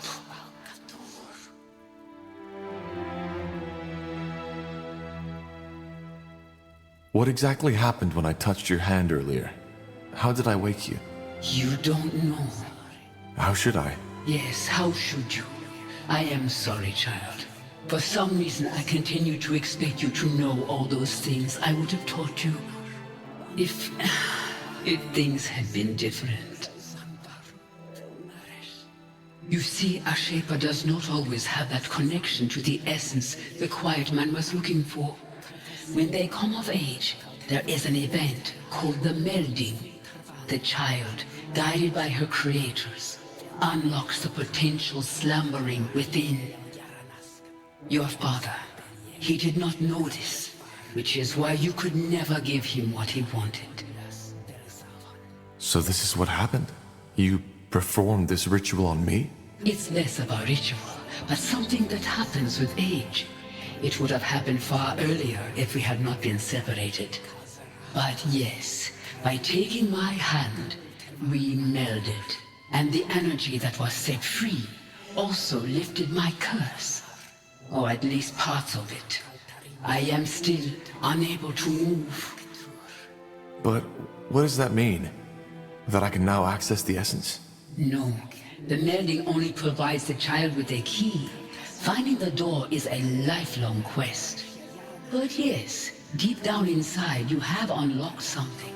A potential for the enormous power Isamu had been looking for. You said that my father created me. What is that supposed to mean? I am not sure if I can even give you an answer to that. But I will try to explain. See, my child, the Quiet Man, Isamu, I do not think he ever considered me a living being. What he saw me as was a tool to the essence. The essence? The source of all magic. Your father's race, they are only able to access a glimpse, a twinkle from an endless sea. We, the Zalonthep, were different. We have always been closer to the essence. We had understood how to harness it, and that had made us powerful.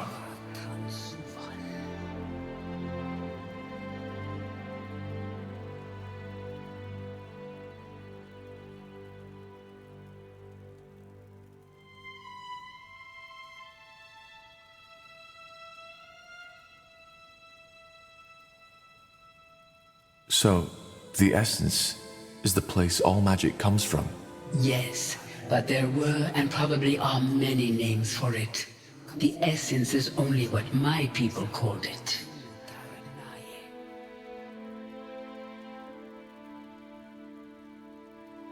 Did you ever try to resist, to break free? Of course, but it was pointless. I could not speak and I could not move, and even my magic could not aid me. So, you're saying that my father wanted to use you to gain access to this essence?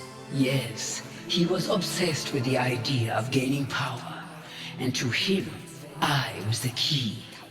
But what he was trying to do, transferring my aura, my powers onto himself, was impossible, and he realized that quickly.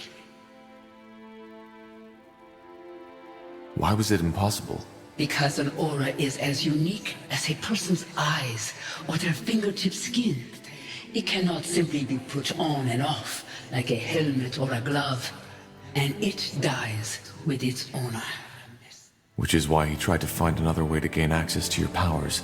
Yes, he tried transferring my energy to a talisman, to these flesh creatures he created, and countless other ways, but it was all in vain. These experiments went on for years, and even though I couldn't see and couldn't speak, I felt it all. Then he created you. His train of thought was simple. If my aura could not be transferred, it could be passed onto my offspring. But how is that even possible? A shaper and a human? It is possible. The way we conceive, how we bring forth new life, it is different from what you are used to. How? It's complicated, and I do not want to talk about it with my own child. What matters is it worked. Down here on this altar, I gave life to you, to my first and only child. I'm sorry. This is a lot to take in. I understand. Believe me, I do. All those years, I had wondered how it would feel to finally meet you. About what you would look like, and all the things I tell you. But now that you're here, it feels surreal. As if all this is just an illusion. A mirage.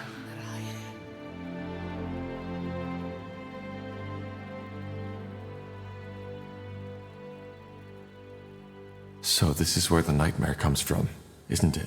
What nightmare? Ever since I was a child, I had these dreams. I think I saw this place, the creatures my father created, the images. They were so vivid, so real. But whenever I told Isamo about them, he just shrugged it off. I always felt they were connected to something that had happened a long time ago. Now I know.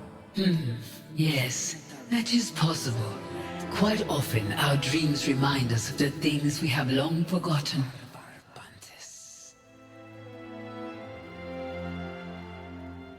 So I am half Shaper. How come it doesn't show? Once again, this has to do with the way we conceive, but I do not want to talk about it. I hope you understand.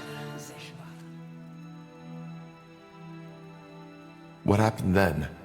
What did Isamo do? He took you away. For what purpose, I do not know. But it is evident that it did not work. Even through you, he could not obtain access to the essence. As for what happened afterward, that is a question you are more fit to answer than I am.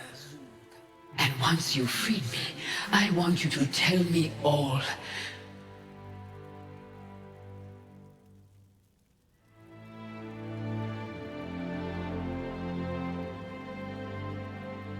But I still don't understand. What is the story behind that song? You said that you called out to me so that I could find and save you. Yes, I have done nothing else since your father took you from me. But it was only a short time ago that I finally started to feel that I could sense your presence somewhere out there. Thus, I tried to focus my thoughts onto you and sent them out into the world. Telepathy, as you call it. The song must have been the way the dark corners of my mind expressed my emotions.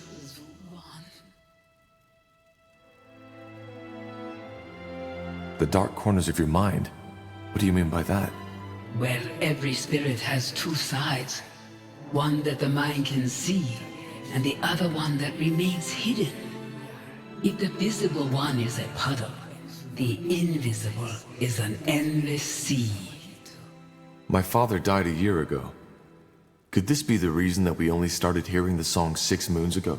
He is dead? Yes. He started a rebellion against our kingdom and fell in the final battle. I see.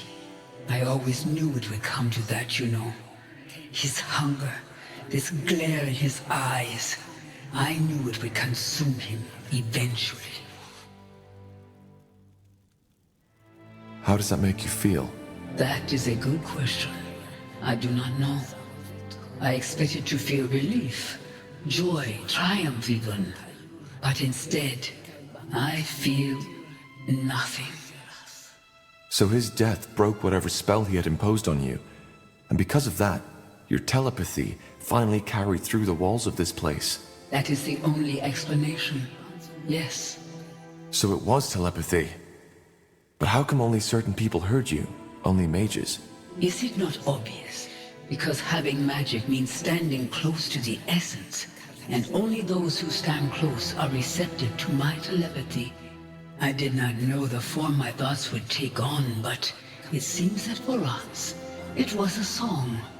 One that finally led you here, to free your mother from her suffering.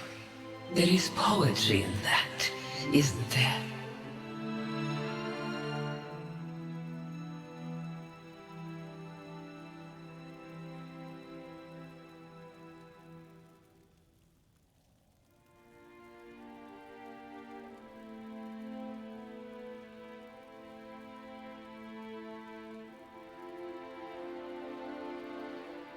I think there's something you don't know. What do you mean?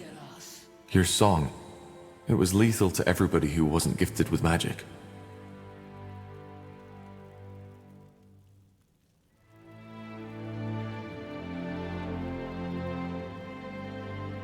I don't know how to say this, but people died. Lots of people. This is why I'm here. To end the blood burn, as we've started to call it. Bloodburn? In the name of the sun. I didn't know.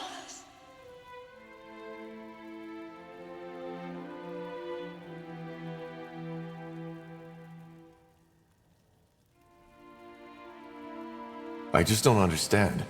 Why did the song kill people without magic? How is this possible? I don't know. Maybe it was too much for their minds to bear. Forgive me, I don't know what to say. But it's over now, isn't it? I found you. Yes, it should be, but... Oh, please, you have to believe me. I didn't know. All I wanted was to have you back.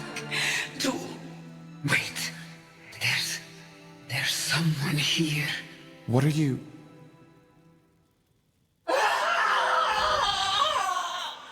No!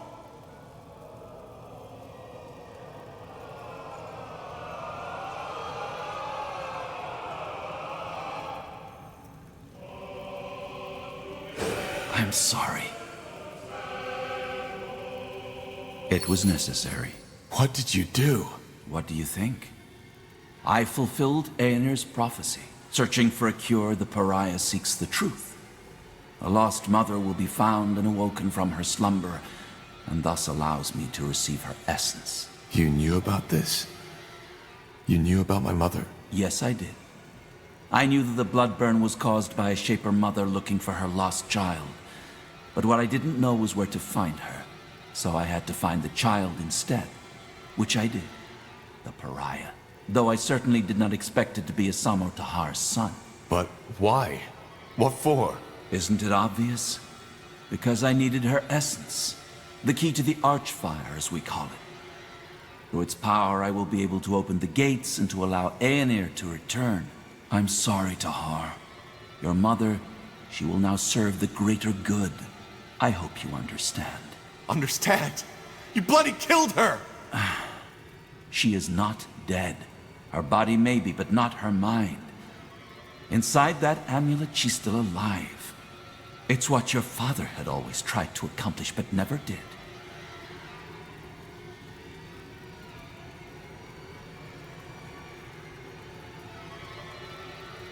Where are the others? What did you do to them? Put to sleep. Don't worry, I didn't kill them.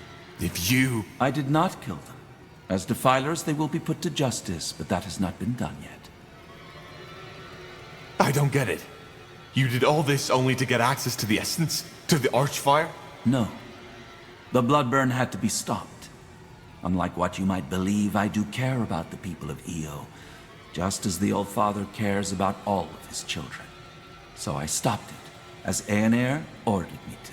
But he also told me something else. That purifying the world, freeing it from defilers, and making people see their sins is only the first step. The second one requires power. A lot of it. Why? It's called the opening of the gates. A rift, a portal, one through which Aeneir can step back into this world. And this is what he chose me for, his most loyal servant. He needed the Archfire's power, and he knew the Pariah and his mother were the key. Give me that amulet now, or I'll take it from your dead body. No, I will not. Your mother is what we should all be, a tool of the All-Father. Either way, there's no point in explaining. Your role in this ends here. Once again, I am truly sorry. But the All-Father's visions were clear. The Pariah needs to die after the mother has been found. But I helped you, for heck's sake. I'm the only reason you're here. I know you are, but it's the All-Father's will. Just try to see it as the honor it is. Many of my scions would have given a lot to play such a pivotal role in Aeneir's return. You will die, here and now. No, this is insane. There has to be another way. No, Tahar. There is not.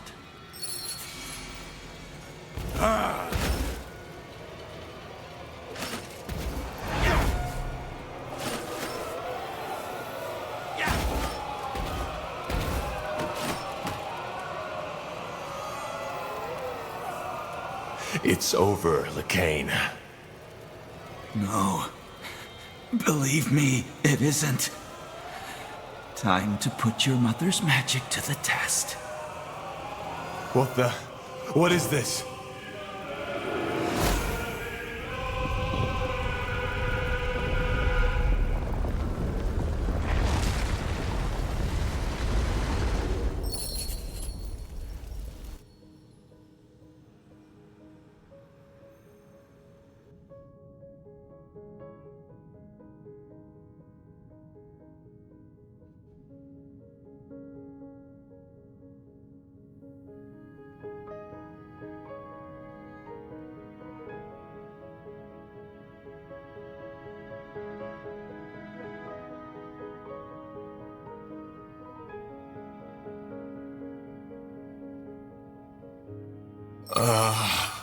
Ellen's reins.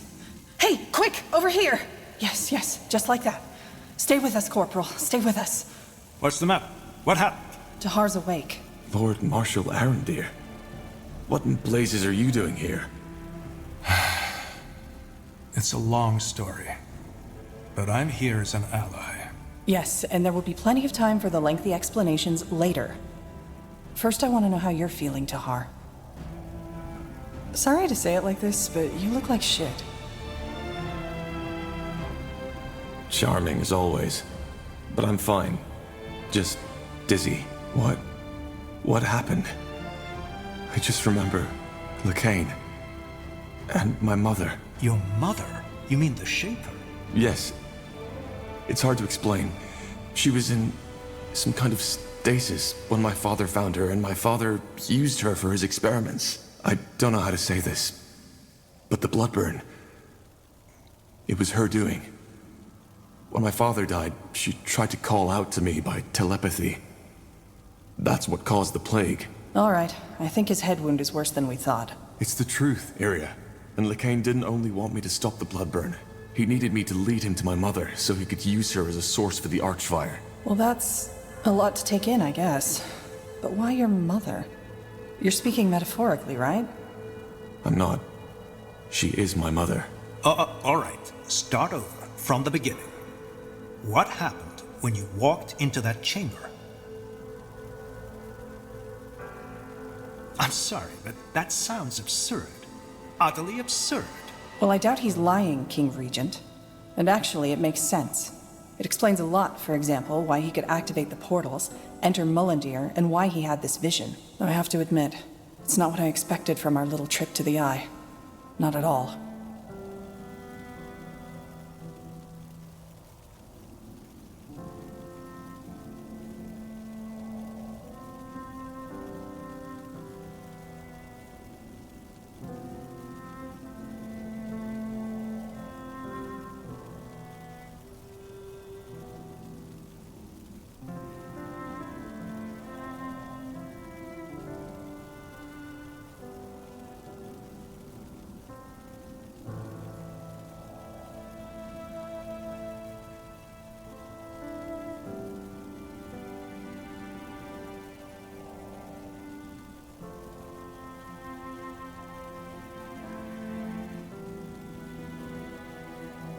Speaking of which, how did we get out of that dungeon? Well, as you know, I was unconscious too, so I can only tell you what the soldiers told me. But after that explosion, it was as if the skies had started raining fire. Lekain's soldiers panicked and rushed into the dungeon to save him. It must have also alarmed our troops who were waiting at the borders. They marched in and used the confusion to get us out too. I mean, at the time, the Purity still thought we were allies and vice versa. In other words, we got lucky.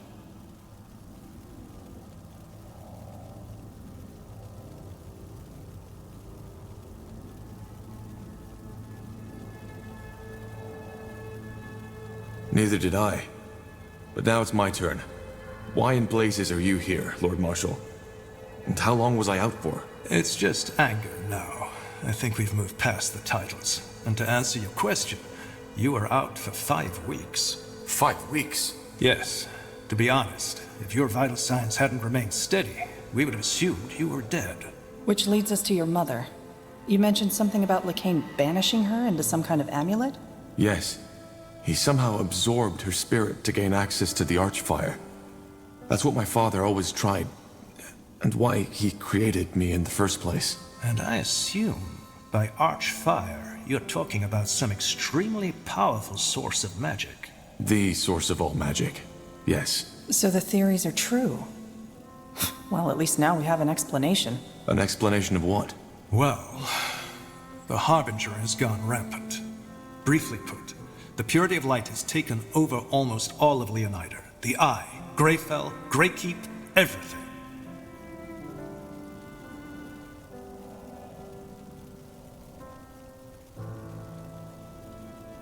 What about the Queen?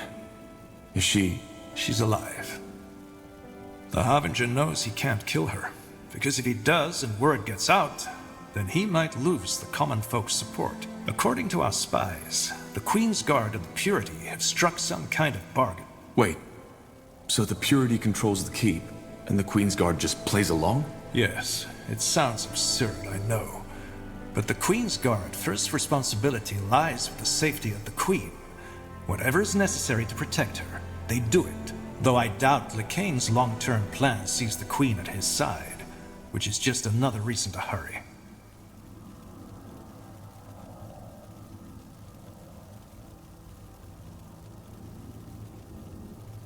Greykeep? How is that possible? They were already in the keep when Lekain gave the order, and we simply didn't expect it. It wasn't even a fight. It was a massacre. And yes, I know what you're about to say. That it's my fault, because I tolerated the Purity in the first place. And you're right. I've made mistakes, and hundreds, thousands of people had to pay the price.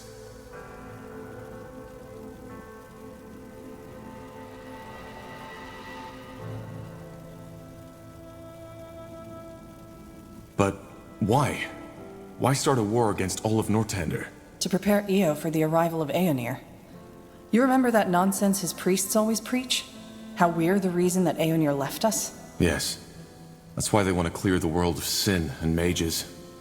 Of defilers. Well, it seems that they've spiced up their idea a little since it was taking too long. It's not just mages they kill anymore, but everybody who doesn't convert to their religion. Soldiers, women, men. They all get to choose. Join the purity and accept the light, or be killed on the spot.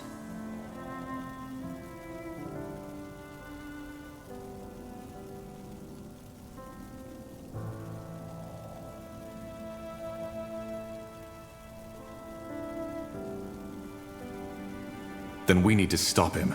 We do. Be that as it may, your recovery couldn't be more timely.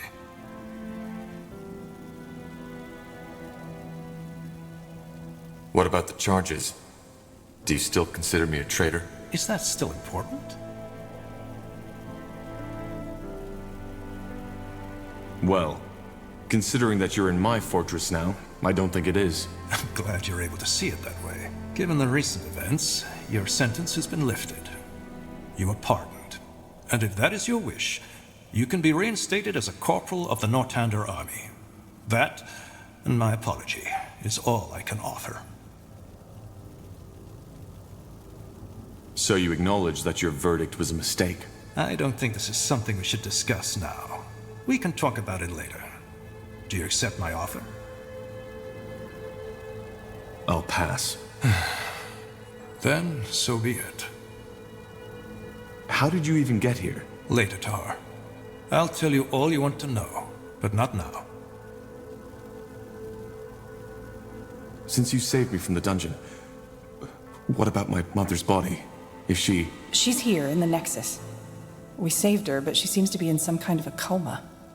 For a while we thought it was the same as your condition, but now that you've told us the full story, it makes sense. Her body is still functioning, but Lacane has stolen her spirit.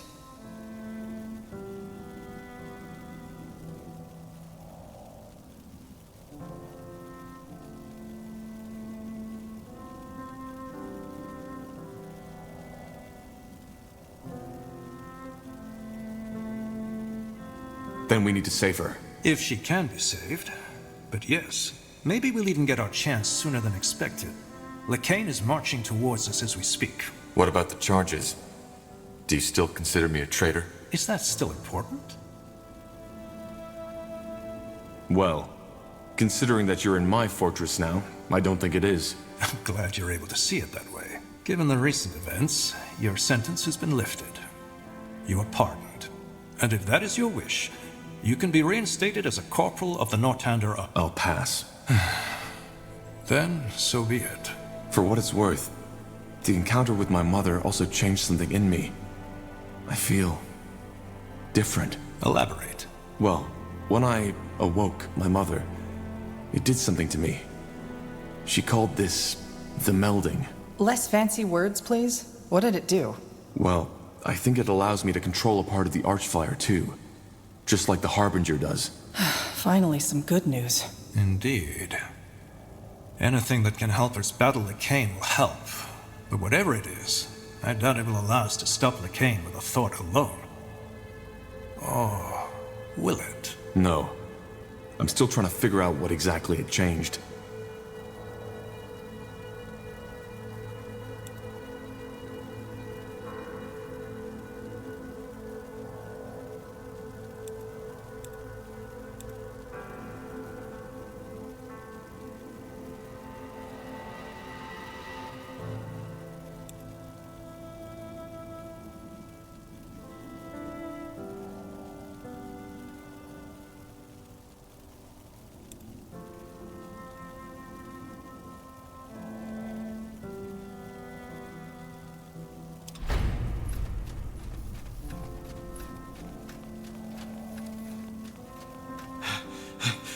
Lord Marshal. Speaking of Nor. The Purity. They are here, as you said. What are your orders, sir? Put up defenses all around the perimeter and protect the Nexus at all cost. How many are they? Hundreds, sir. And House Utran is supporting them too. Your sister is leading them. Myra? I'm afraid so. Wait. You're saying that House Utran is working for the Purity of Light now? And they're led by Lady Myra Utran? As I said, yes. It could be anything, though. Maybe Lacane forced her to comply. Then make sure that she does not get harmed. Do you understand? Yes, sir. Good. There needs to be an explanation for this. Either way, we need to fend them off. Tahar, are you able to fight? I think so. Yes. Good. Then you're back in charge. Let's head out.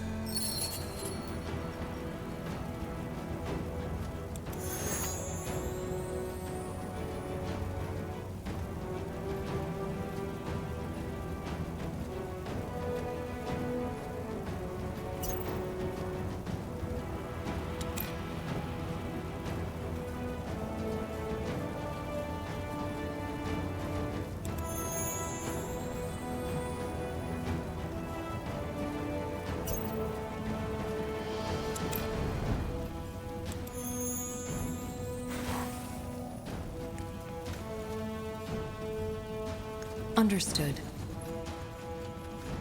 Careful.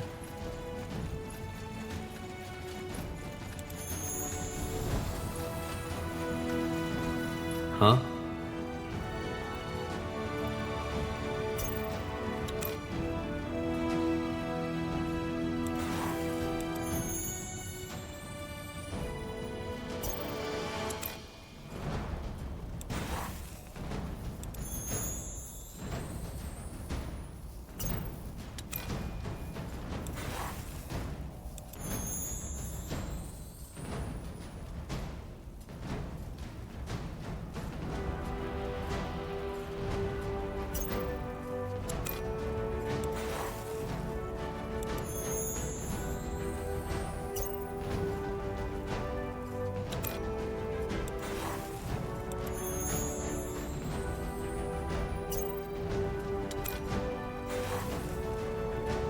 Can you tell me more about your craft? About demonology? And why's that? Thinking about a career change? It's certainly a powerful school of magic. I could see myself dabbling in it. Well, the moment you start dabbling with it is the moment you enjoy a very painful death. There's a reason demonology is forbidden. Most people who mess with it die. But sure, if you have questions, ask. Let's start with the basics. What's the core principle of demonology? It's simple. You study demons and their powers, and bind them to your will. And thus you gain access to their powers. Take a devourer. Once you've studied and subdued her to your will, you can access her strength. And I'm not talking about merely summoning her. You can channel her powers. How is that supposed to work? Channeling their powers. Hard to describe. Just imagine that the demon becomes a part of you. You connect it with your magic, so to speak. And when needed, you can call on it to help you. It's not just the power that comes with it. It's also the feeling. Channeling the essence of a Zarek Nar, a tribe eater. It's a feeling that compares to nothing else in this world. You can't understand it till you've done it. So in order to bind them, you need to beat them in battle, correct? Well, it's a bit more complicated than that, but yeah. In a nutshell, that's it. And I'm guessing that's what makes it so dangerous. Among other things, yes. What can also happen is that your body simply can't handle a demon's unleashed essence. It can cause a brain rupture similar to what these masks the Purity use. And, to be honest, that happens to 8 out of 10 students of demonology. They subdue a demon, get excited, and let all their energy rush in at once. As a result, their brains explode like a watermelon hit with a warhammer. So, why exactly is demonology forbidden? Because it's dangerous. And because demonologists can be extremely powerful. More than some members of the ruling caste would like to see.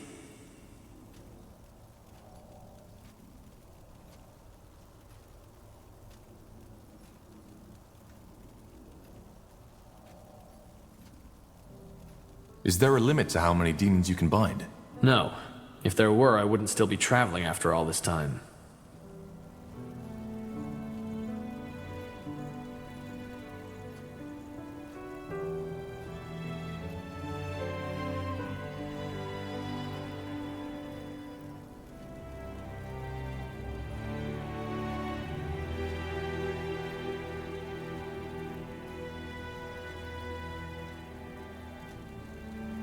Interesting. Thanks for the insight. Sure.